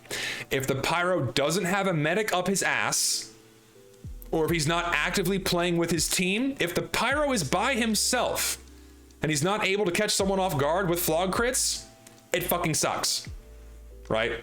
Because the Pyro has to know and time it correctly when he's gonna be able to use those crits without being spotted out by someone on the enemy team, because all they have to do is just stand there and then shoot them, because guess what? In order to activate the crits, you gotta stand still for a second, right? All a Devilman has to do is just plop some stickies at his feet and then he instantly dies. All a soldier has to do is pop him with a rocket, follow him with a shotgun or another rocket, instantly dies. Sniper just has to see him, instantly dies, right? There are so many ways to die as a taunting flog Pyro to activate those crits that it just sucks and you just fucking die. Again, unless you have a medic in your ass that circumvents that problem, then there's that too. There is also the stupid taunt canceling thing. I'm glad you brought that up, Flog Champ. That's the reason why I'm talking about this now. You brought it up. You can taunt cancel the stationary Uber thing, but you have to know how to pull it off. And then if you can do it, you have like a brief period of invulnerability while you have the crits. Fix that bug. It's fucking ass to play against. But here's the thing as well. The ultimate counter to the Flog Pyro is to just shoot the Flog Pyro, because there's nothing he can do. He can't air blast you away to fuck up your aim. He can't air blast your projectiles so he doesn't take damage. All you gotta do is just shoot the fucking Flog Pyro, the fucking Flog Pyro, right? Just mow him down as heavy. If you're near a sentry gun, Flog is useless. You know, if you are aware of the Pyro's presence and there isn't a medic in his ass, the Flog is useless. If you aren't aware of the Pyro's presence and there's a medic in his ass, then the Flog is fucking broken. That's why I don't like this item.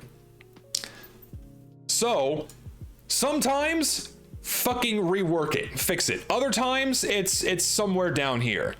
So I'm gonna meet in the middle. I'm gonna put it in C tier. It's definitely better than the Neon Annihilator.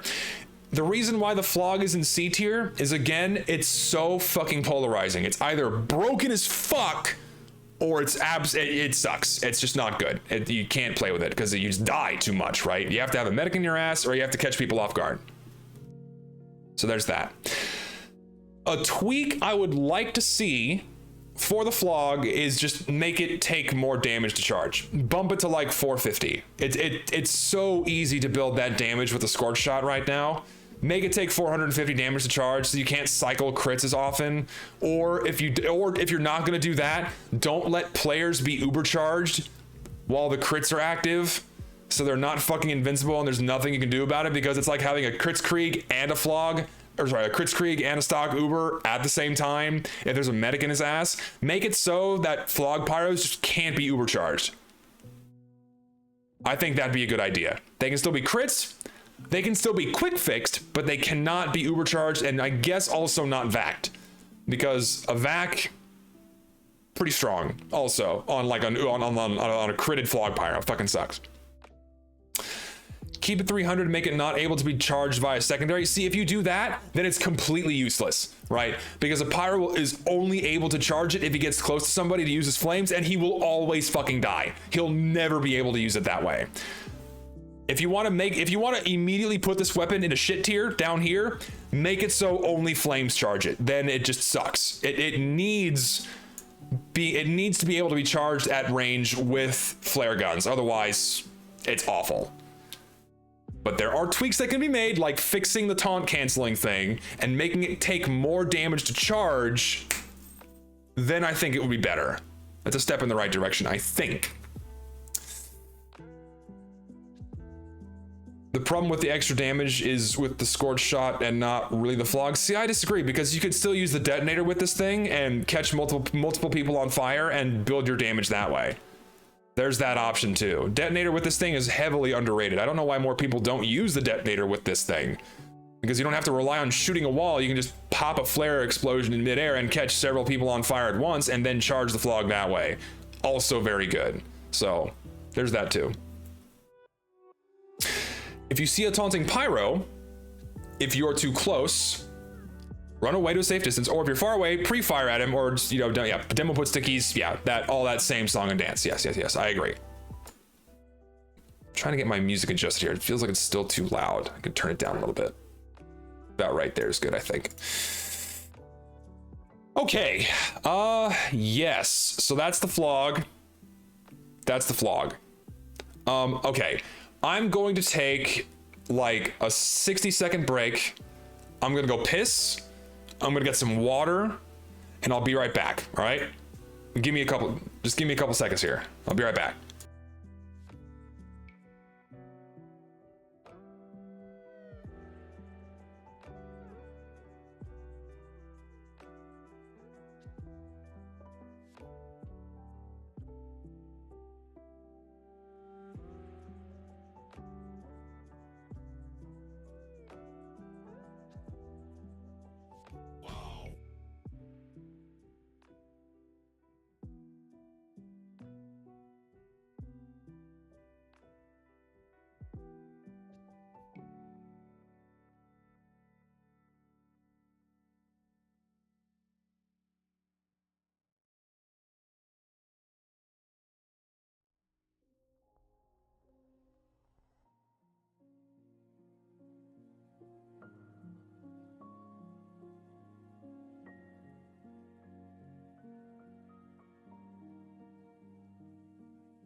Okay, we're back.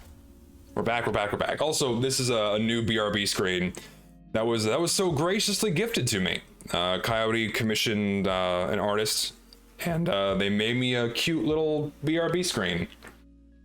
So hell yeah, I'll take it. Very kind of them. I like it a lot. I'm probably going to edit it so it loops a bit more smoothly because it's a bit jerky. So that's something I just haven't gotten around to yet. But I will do it. And yeah, I will fix it. Anyways, let's get back to business. Okay, what shall I do next? It's funny because you can hide the screen while you flip us. I'll flip you guys off. If I want to flip you off, I'm just going to do it. Easy. Volcano, let's do the volcano fragment. All right, volcano fragment is kind of in the same territory as the stock fire axe. It has an interesting, I don't know. It's in the same territory as the hot hand, all right? It's in the same territory as the hot hand. There's nothing wrong with it. It functions as advertised. It has what, a 20% damage penalty? I think it's 20% damage penalty. Volcano. Yeah, it's got a 20% damage penalty, and it deals full afterburn when you land a swing. But actually, you know, I would say it's better than the stock fire axe because it over the long term does more damage than the stock fire axe, and if you land consecutive swings, it automatically makes it better. So there's that too. But it's not nearly as good as these options. So it's okay. Like it's I would consider it kind of fun and a little bit satisfying to use. Like if you actually manage to get off like a 3rd degree kill, or not 3rd degree, a volcano fragment kill, it's kind of fun. I enjoy using this weapon from time to time. Like when I'm bored, you know what? I'll fucking just equip this. But you know, in terms of its practical applications, it's not great. It's just kind of eh. It's just inside of normal play, because I see people bringing up medieval mode. Inside of normal play, it's just really not that impactful. Every other melee option, aside from, you know, the stuff below it and the stock fire axe, is going to be a better choice, right? You're going to be able to do something with it. It's just, it's very much a selfish weapon where you can just, you know, smack someone, deal afterburn. And I guess if you wanted to, you could follow up with a flare gun. You're already close anyways. It's a bit more of a challenge to, like, you know, be in melee range, smack someone, then whip out a flare gun and land the shot. But if you want to do that kind of flashy combo thing with it, yeah, you can do that too. But it's a lot of work for not a big payoff, right? At the end, it's only 90 damage, and you could have done the exact same thing and had more control over your target if you used a flamethrower and then follow up with a flare gun instead of using the volcano fragment and then using the flare gun. So it's just not that impactful, but it's still okay. I have fun with it every now and again.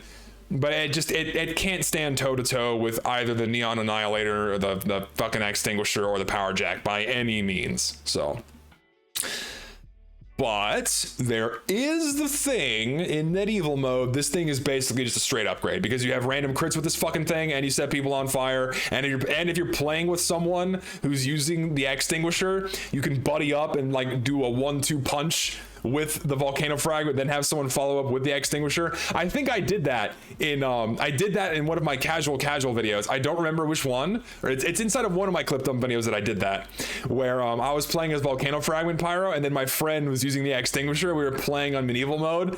Man, that was really, we got so many stupid kills that way. Oh my god, that was great. So this weapon has its fun moments. You can have some fun with it. But it's just not great. It's just not great. I don't know. I think a cool change to this that would make this weapon a lot more interesting to use and perhaps more useful is, I think, make it do stronger afterburn damage. Like instead of 4 damage per tick, make it deal 6 damage per tick. So you're rewarded more heavily if you actually go out of your way to land a melee swing with it. Because as it stands right now, you're not really going to do more damage unless someone takes afterburn for long enough to then die, or then to then make up for that lost damage. I think stronger afterburn ticks would be cool. May not be the best option. I don't know if it is or not. Don't fucking get all hot and bothered by it. I'm not sure. Just a suggestion. So I think that would be cool. But beyond that, I'm not sure what else they could do to this thing. It's not like it's broken and that it's bad. It's just kind of it's underwhelming. It has its little niche uses like the Neon Annihilator does, but those niche uses are far more rare than the niche uses of the Neon Annihilator. So it's worse than the Neon Annihilator, and it's kind of it borders on being C tier, but it's like high D, above the stock Fire X. That's basically it. Not sure what they could do to tweak it to make it a little bit better, to make it like a little more viable. But here's the thing too, right? This is another recurring theme that you're going to hear from me throughout these tier lists, is not every weapon needs to be on the same playing field of viability, right? Not every weapon needs to be equal to another. If the weapon isn't broken, if it has its uses, even if it's situational, and it's fun to use, then why change it? You can still play with it. It's still fun to use for some people. It has its place. Just because it's not as good as another weapon doesn't mean it needs to be rebalanced, right? Or needs to be changed, you know? I used to hold the mentality that, all weapons should kind of be within the same playing field, but I'm kind of going back on that mentality now. I think if it's fun and it has its spot, then it doesn't need like a massive rework to make it as viable as the current best option. Right? I think it would make the game a little too stagnant and a little too boring. TF2 kind of needs weapons like this that are fun to use, but also aren't as good as like the meta, right? Otherwise, you're going to push things too close to the meta to where it kind of becomes boring and flavorless. So, unless it's a gag weapon, yeah. Unless it's an obvious gag weapon like the hot hand. So, I think it's all right. It's in D tier, and that's not going to go any higher. If you hit a burning target with a volcano fragment, you or your target shoots out a fire ring like a Hulong heater. I don't know if an AoE attack like that's a good idea. I'm not a fan of that idea. I'm not big on that. It's a little. Maybe in practice it'd be interesting, but I'm not a fan of that idea. Okay, let's do the home wrecker, which is basically just the maul and the home wrecker itself. So can I put you there? Home wrecker. There you are. So home wrecker and maul. The maul is the same thing as the home wrecker, right? Or am I on crack? The maul is a home wrecker reskin, yeah? I've never owned one, so I don't know for sure. Someone please confirm that for me, because I, for the life of me, cannot fucking remember. Same thing? Okay, it's the same thing. All right. So the home wrecker is objectively better than the Neon Annihilator because you can one-shot sappers off of buildings, and that's it. I mean, that's why you're using this weapon, is to be Pyro, right? You're there to puppy guard your engineer. That's it. A lot of people seem to forget that the home wrecker can two-shot any building in the game. I don't know why people forgot that. It has a 100% damage bonus against buildings. So if you get the jump on a sentry gun with an uber charge, or if you manage to land on it with something like the thermal thruster, you can just swing twice and take down a level 3. So yeah, and yeah, you can one tap mini sentries too. There's that as well.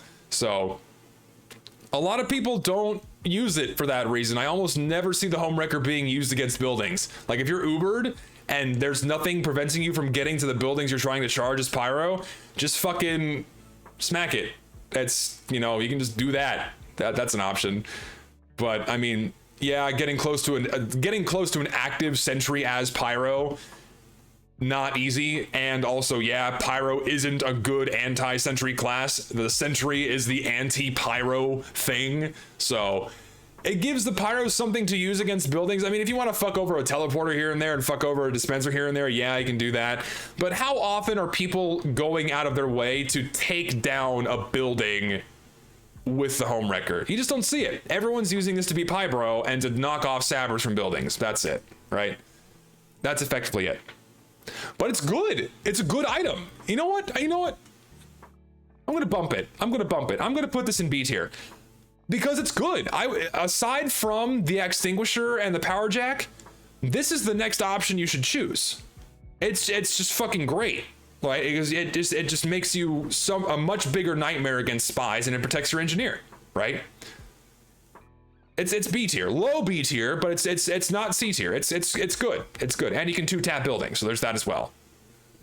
I mean, what more is there to say about this weapon? It doesn't need an adjustment. It works just fine. It has the necessary damage penalty against real players. I think it's fine. I think this is just an all-around just good item. I think it's fine.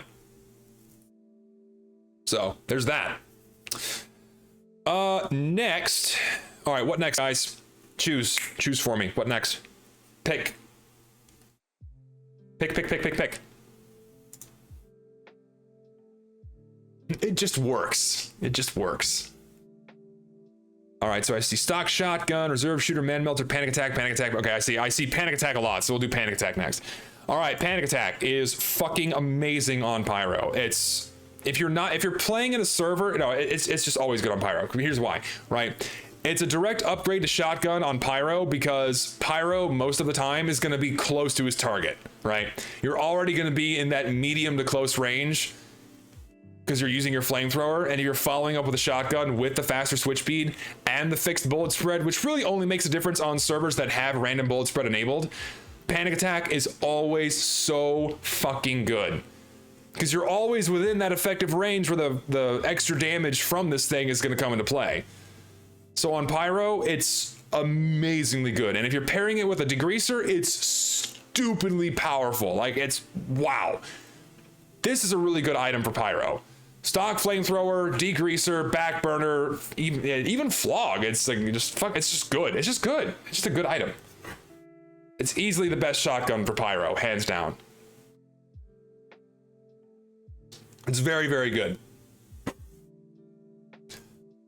What else is there to say? It's good. And does anyone have any other thoughts about it? It's just, that's it. That's all I got. It's like the perfect shotgun for Pyro because it's within the range he's effective in. That's it, right? And it's weak at far range, like the Pyro is supposed to be. That's it. It's good. It's perfect. It fits the Pyro perfectly. Yeah, that's it. Okay, so in that same vein, let's do the stock shotgun. So the stock shotgun is just, it's another item for Pyro that's just good. Actually, I'm gonna put this down here. So the stock shotgun for Pyro it's just good, right? It doesn't have the damage bonus like the fucking panic attack does. Do I think the panic attack is better? It's definitely better than the flare gun, I would say. Is it better than the flare gun? Ooh. Is the panic attack better than the flare gun? Oh man, it's hard to say.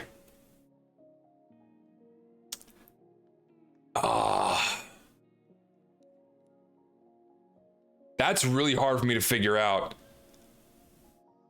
I'm in the boat of them being on par with each other. I would say they're about the same. Because this is going to do more damage than the flare gun at close range, but this will always do more damage than the shotgun against a flare that's on fire. But they have to be set on fire. Oh man, these two are equal. These two are equal. Both of these are on the same playing field. And like, you can make the argument that one is better than the other, but each one just keeps catching up with the other, so they're right smack in the middle. They're both on the same level. Easy, I would say. They're right meet in the middle. Both A tier, right there. Okay, both are good. Now, stock shotgun. Stock shotgun is another weapon that's just good on Pyro, right? It's nothing fantastic. It's no flare gun. It's no panic attack, right? It's just your usual bread and butter. Yes, it's good. Yes, you're gonna be effective with it. You know, people don't expect Pyro to have shotgun that often, so you're gonna catch people off guard. They're like, oh, this Pyro is like, it's good against other Pyros, right? It's just, it's all reliable. It's all reliable. You're gonna be able to be good with the shotgun, right? Other options will make you perform better. This is, actually, you know what? I'm changing my mind. Panic Attack is better than the flare gun because you can fucking kill other pyros with it, right? Unless you consistently get good at being able to do puff and sting against enemy pyros with the flare gun, which is usually very challenging to pull off, this is always going to be the better option because you can just kill the other pyro without worry because pyro sucks against hit scan. So yeah, Panic Attack's better than stock flare gun, but only for that reason. Now back to stock shotgun, it's just good. It can deal with other pyros. It has that same reliable, consistent damage on servers with no bullet spread. It's just solid. It's just solid. Easy. Just solid. Just a good item. Reserve shooter. Reserve shooter is probably down here. Yeah, I think reserve shooter on Pyro is D. If you're gonna go for a gun that has faster switching speed, then just use the Panic Attack. Because you can't get mini crits with this thing anymore on Pyro, so just use this. And you're gonna have 2 extra shots, and you're gonna have faster switching speed than this thing, and you're gonna do more damage at close range, right? The old version of this item was up here. The old reserve shooter, when paired with the old air blast, was broken. It was fucking awful to fight against because a pyro could just lock someone in air, keep them there, and then just keep popping them for like 112 over and over again. It was fucking awful to fight against. There was nothing you could do. It was horrible. But then they nerfed it, and now it's down here for Pyro. You could make the it's just a diet Panic Attack. It's a worse shotgun.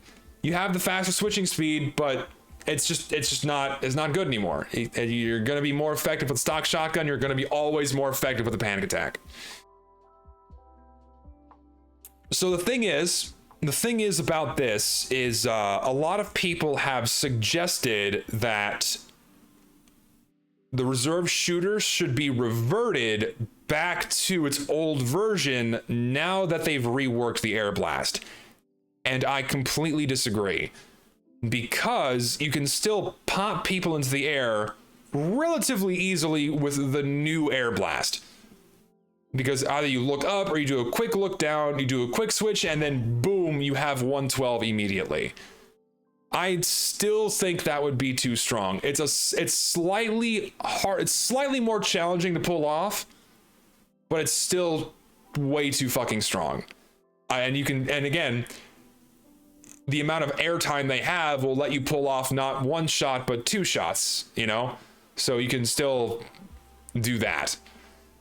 It'd still deal a lot of damage. So right now, this weapon as it stands is infinitely better on soldier, but we'll get to that whenever we get to the soldier tier list. But yeah, reserve shooter, D tier, it's sticking around down there. Okay, next, detonator. Detonator's fun. The detonator is really awesome for mobility.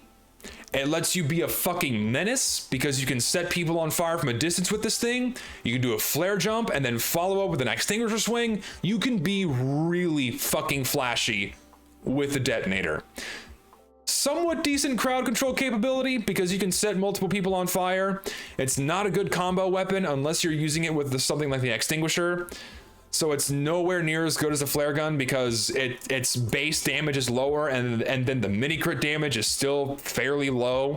So its damage output on direct hits ain't all that, but the burst damage on this thing, the explosion damage is good. The mobility it grants is second to none for any of the pyro secondaries except the scorch shot. We'll get to that in a minute. And you can pull off really cool shit with it.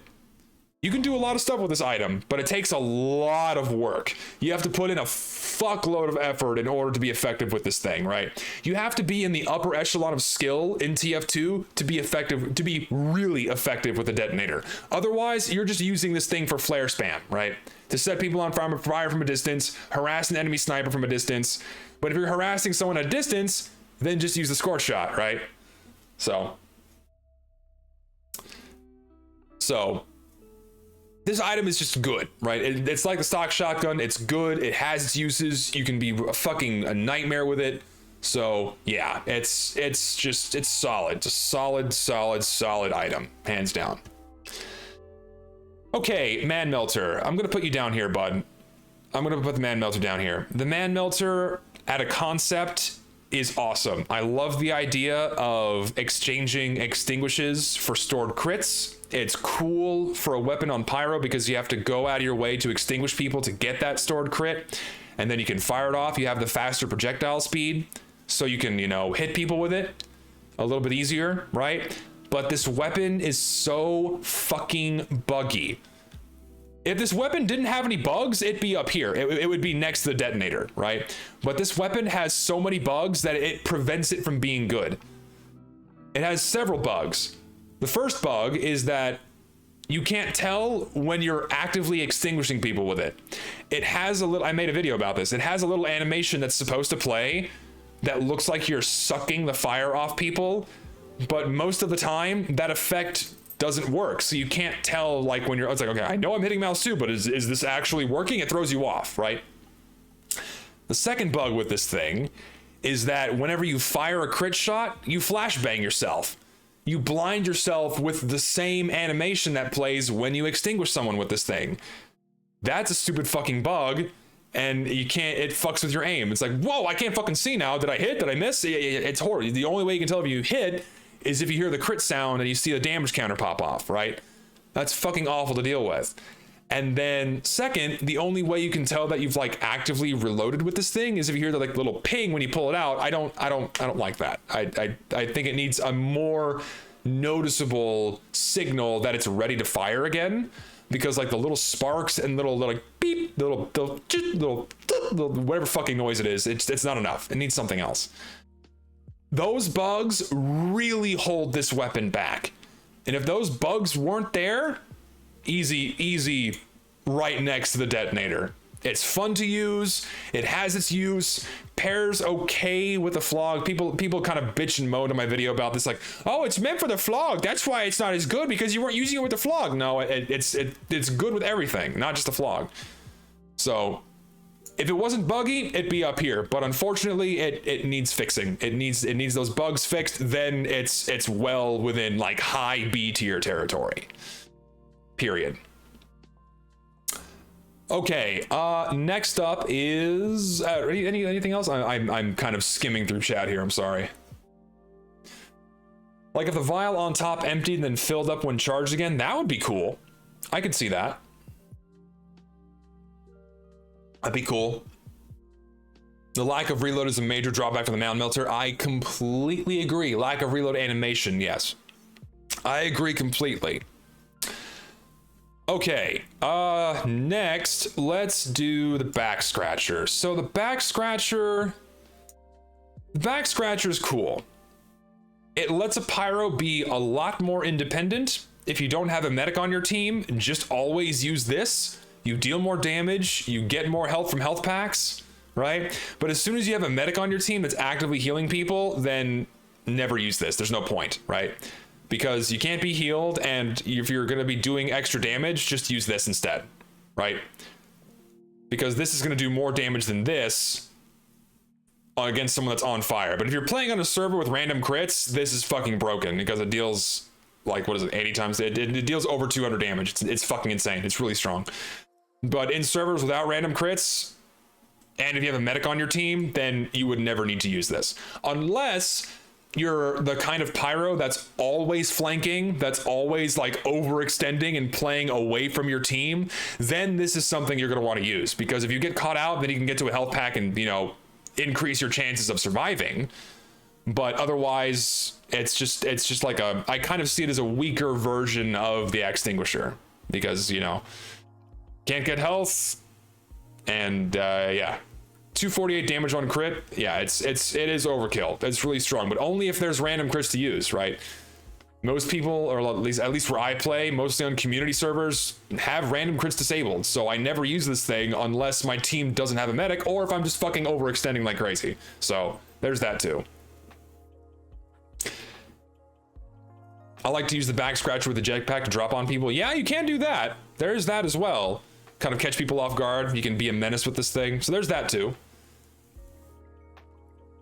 But if you know the health pack locations, then I think it's worth it even if you have a medic, because the medigun, the medium health pack is like 112. Yeah, there's that as well. Like a medium health pack basically brings a pyro almost back up to full health. It's like a lot. It's like 148, 138. Is it one? It's either 140 or it's double health, right? So it's like 138 or 148. I don't remember off the top of my head. It basically almost refills your entire health pool, right? So if you're still alive, it's gonna top you off most of the time. 132. Okay, thank you for that. 132 health. So it'll top you off. So. Yeah, back scratcher's just, it's good. It has its uses, but it's, you know, it's overshadowed by the extinguisher whenever there's a medic on the team, unless you're just overextending and playing by yourself. That's it. What if the back scratcher had like a 10% extra damage? It already has a 25% damage bonus, which is huge. It doesn't need an additional damage bonus at all. It's just, it's fine as is. It's fine as is. It doesn't need a tweak. It's okay. It's a good item. It's a good item.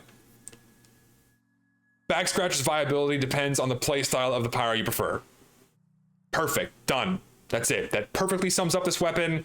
We can move on. Okay. Let's do my favorite. Let's do my favorite pyro weapon. Let's talk about the Dragon's Fury. Do I need to talk about the Dragon's Fury? I just made a video about it. You know why it's good. If you've seen my video about the Dragon's Fury, this thing's fucking great. I love this item. It's so satisfying to use. It fucking chews through people. It's so good against Scout. It's so good against Heavy. Oh man, it's so fucking fun to play with. I love this fucking item. It is so fucking fun. It's so well balanced. You exchange high burst damage for not being able to have as good air blasting control on player's position. You can't fucking air blast projectiles as often. God, this weapon is so hideously underrated. I would consider it up here. Like, if it didn't have the bugs that I mentioned before, right? If it didn't have the issues with collisions on certain map elements, then this weapon would be better than the flare gun and the panic attack. But those couple of little bugs and the issues with dynamic lighting it has, where it flashbangs people, if it didn't have those, oh man, it would be so much higher in the A tier list. But man, I fucking love this weapon. It is so fun, painfully underrated. Made a whole video about why I love this item. Yes, it's so fucking good. I love it to death. Dragon's Fury is awesome. Please, God, give me a strange version. I need a strange version of this weapon now. Please. Ugh. Give me a strange Dragon's Fury. Please. That's all I want in life. Give me a strange Dragon's Fury and I can die happy. I can die happy. Okay. Let's do the back burner. God, where do I put you?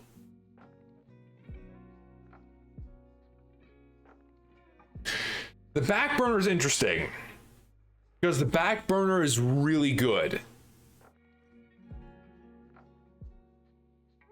Oh God. I don't know. Yeah, I'm gonna put back burner at the top of B tier. I'm gonna put it there. You know why? Because its downside of the stronger air blast penalty, I noticed, doesn't make that huge of a difference. It's only a significant problem if you're playing on really big maps that aren't payload.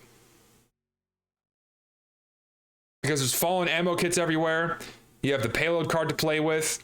If you have an engineer on your team, you have a dispenser to use, right? If you know where ammo packs are, you can always make use of them. It's pretty fucking strong, right?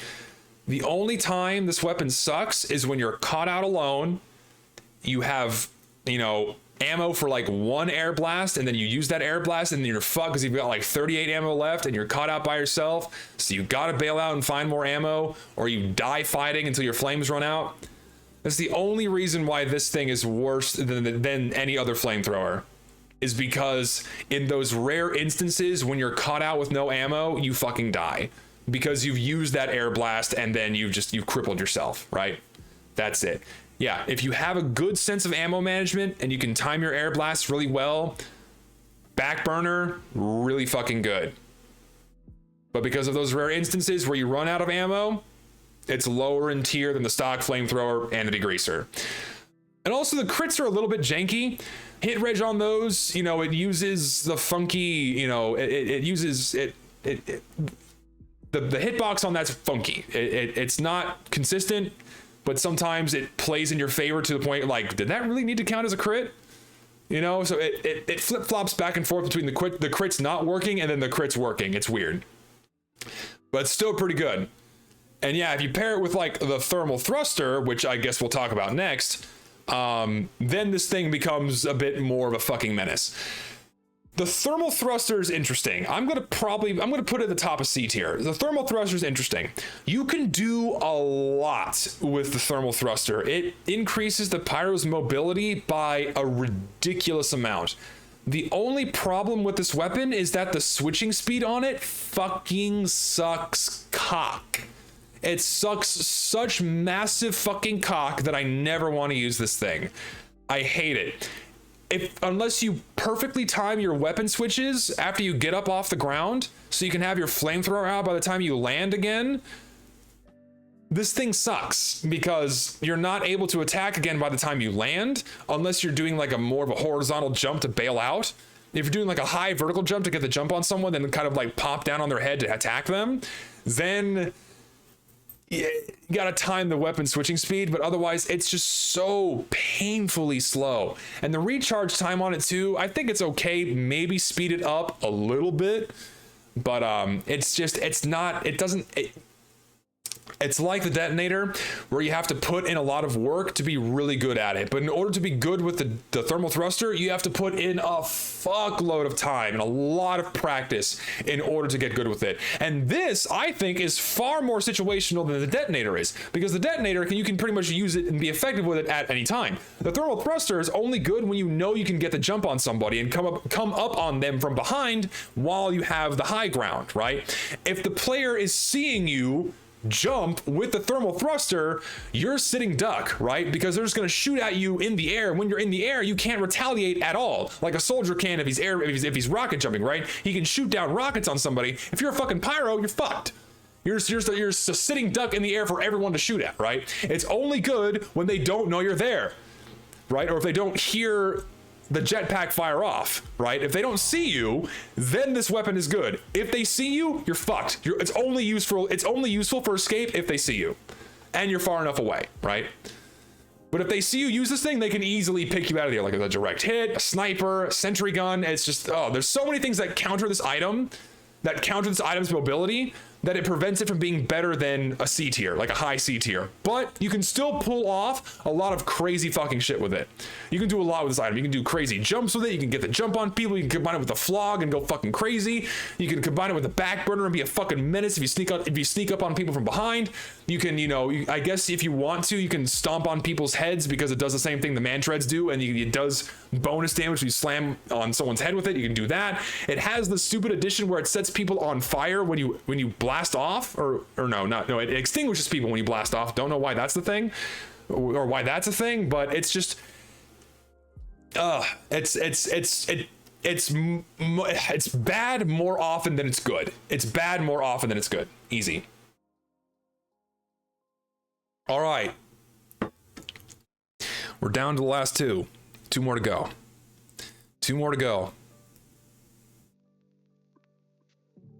Which one do I do first?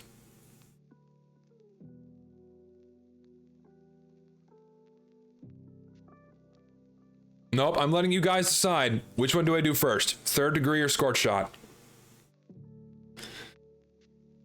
I'm seeing overwhelming decisions for the third degree. Okay, so third degree.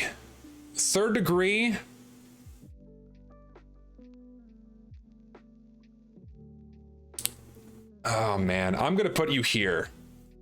I'm gonna put third degree at the top of C tier. If you have random crits enabled, this thing is fucking awesome to play with because you one-shot medics through the medi beam, and man, that is just, oh, it's so satisfying, man. And if you fuck over a vaccinator medic with this thing, because the vaccinator's, just keeping him fucking invincible with his healing target, and you smack him with this thing, Oh, it's so good. Oh, I love doing that. Oh, it gets me hard. Oh, it's so fun. Oh, I love doing that. And of course, yeah, it's a direct upgrade to stock. Because, you know, even if you don't have random crits enabled, if you're smacking someone through a medi beam, you're hitting both people, so you're doing more damage. But without random crits, the situational viability of this weapon really just keeps it held back from being a better item. But it's still so much fun to play with. It's like a borderline gimmick niche strategy weapon, right? It's like a situational gimmick weapon because you can still be really effective with it.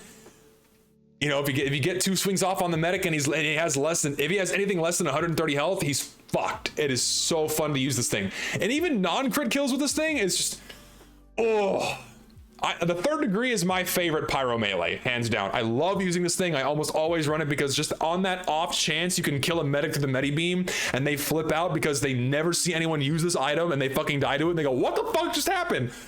Oh, I love this item. It is so fun. God. And when there's random crits around, it's fucking broken. But beyond that, I think it's fine when there's no random crits enabled. I think a slight buff would be good, like a slight damage penalty when you're hitting someone that doesn't... I'm going to say the same thing I said in my video.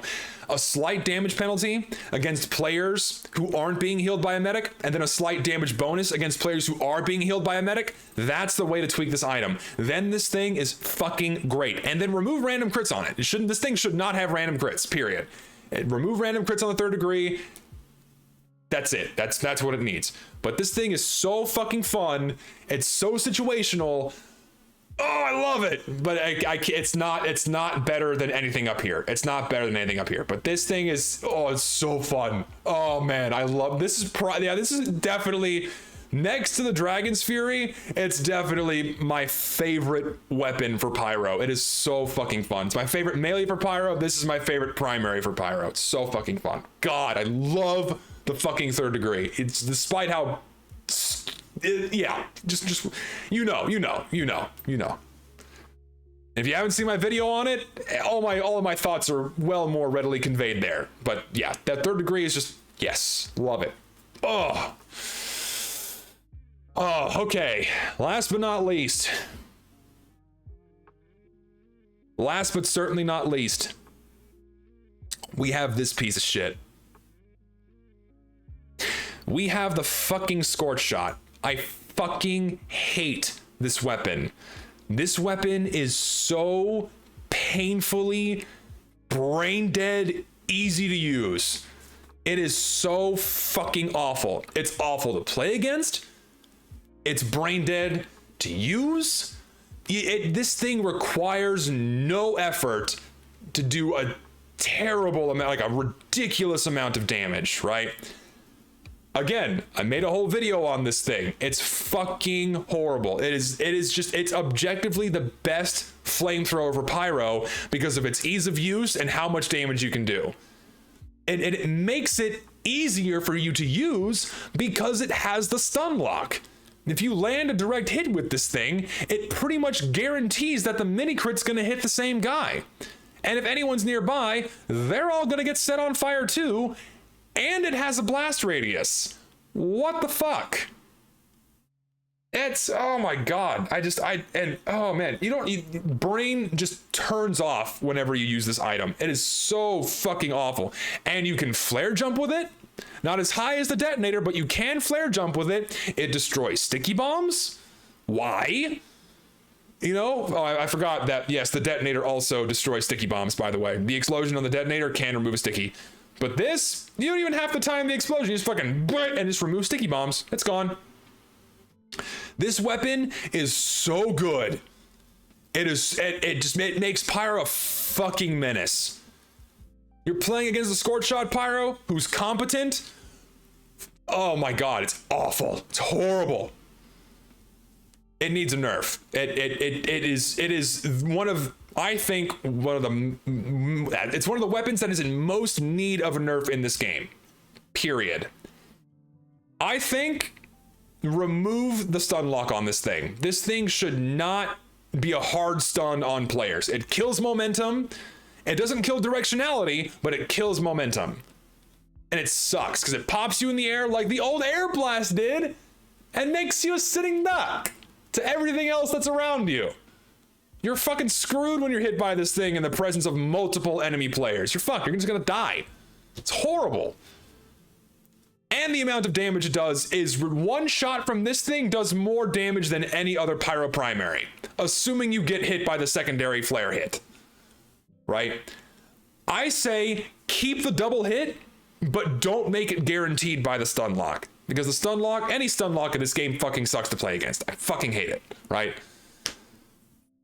But what about Air Blast? Air Blast is not nearly as bad of a stun lock as it used to be, and it has limited range. Infinite range, guarantees a second hit, high amount of damage, you can jump with it, and it destroys sticky bombs, does too much, it's way too fucking good, made a video talking about this thing ad nauseum. Nerf it. Fucking nerf it. That's it. Nerf this fucking item. Do something to make it not as fucking powerful. Jesus Christ. Nerf this shit. Yeah, one direct hit, 126 damage. You can one-shot a light class. Wow. That's insane. And this is assuming they have full health. They may not have full health, right? You're fighting against a scout with this thing and you fucking boop, and they just fucking die. Sniper standing still, probably has less than full health, pop him, boop, fucking dies. Of course, there is the Darwin's Danger Shield, but I won't rant about that yet. That's for a couple months from now. So, oh yeah, and it ignites the player for full afterburn. Oh, you don't even have to land a direct hit on them for it to ignite full afterburn. Fuck, that's broken. God, I hate this weapon. Nerf it! Nerf this thing! Fuck! If I went back and I remade my Pyro video, the Scorch Shot video, it would be exactly the same. Except I would be even more angry about it. I would make the same video. Like if I had the opportunity to go back and remake my Scorch Shot video, it'd be the exact same video. Except I'd be even more pissed off. Fuck this item. Fuck it. Fuck it. Fucking hate it.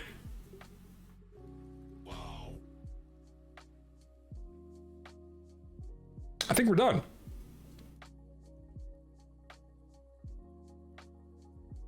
I think we're done. We did it.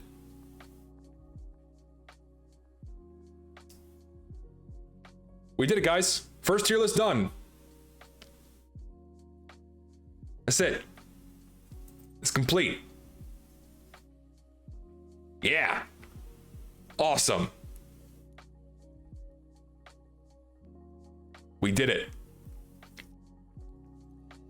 So yeah, for those of you just joining,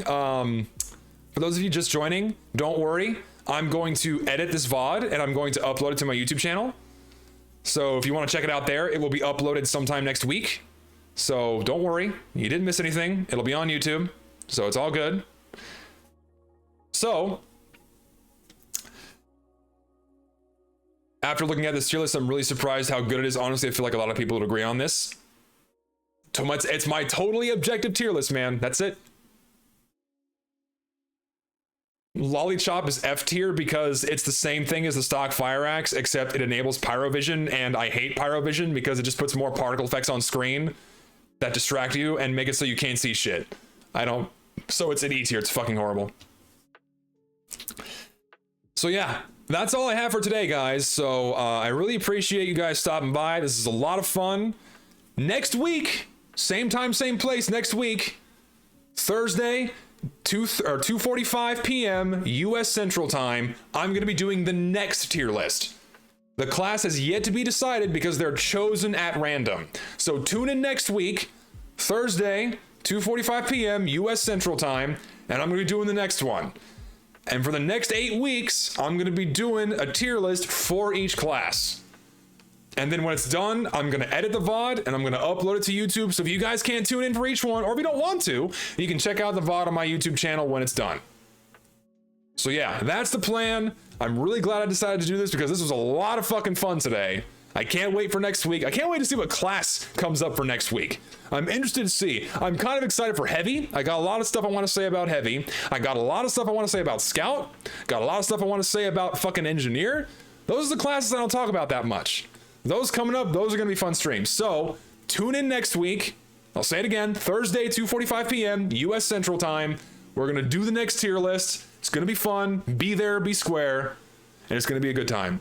So thank you guys for all the follows today. Thank you guys for all the subs today. All the, there was some bits earlier. Thank you guys for watching. This is a ton of fun. Next week's going to be great. And yeah, I think it's cool shit. It's going to be fun. So yeah, and if you don't know what I do, check out my YouTube channel, !YouTube. I make YouTube videos about Team Fortress 2 primarily.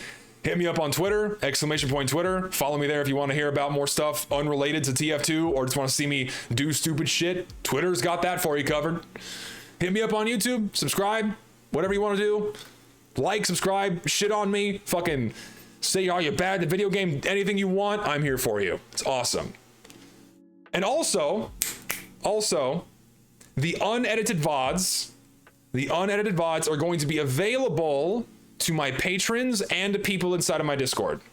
So if you get inside of my Discord at some point, or if you're on Patreon, you get access to all of the completely unedited VODs from start to finish. All 2 hours and 25 minutes of this will be on YouTube, exclusively available to those groups of people. That's it. And yes, I am being a generic basic bitch by announcing all of these things. Yes, I'm doing oh, you're being the basic bitch YouTuber streamer. But yeah, I am going to promote myself. I think it's okay to promote. I will promote myself. I consider that perfectly fine. I'm promoting myself at the end of my own live stream. I am allowed to do that. So if you want to support me, check out all the shit I do. Hit me up on Twitter, hit me up on Patreon, all that usual shit. I love you guys. This is fun. You're awesome. And I will see you next week. I'll see you next week. Peace out, guys. Wait, hold on. Is Coyote streaming?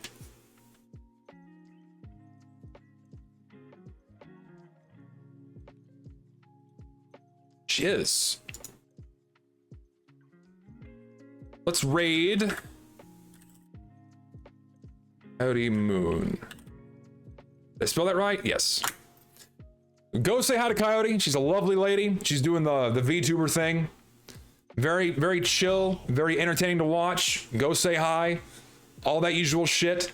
And I will see you guys later. Peace out.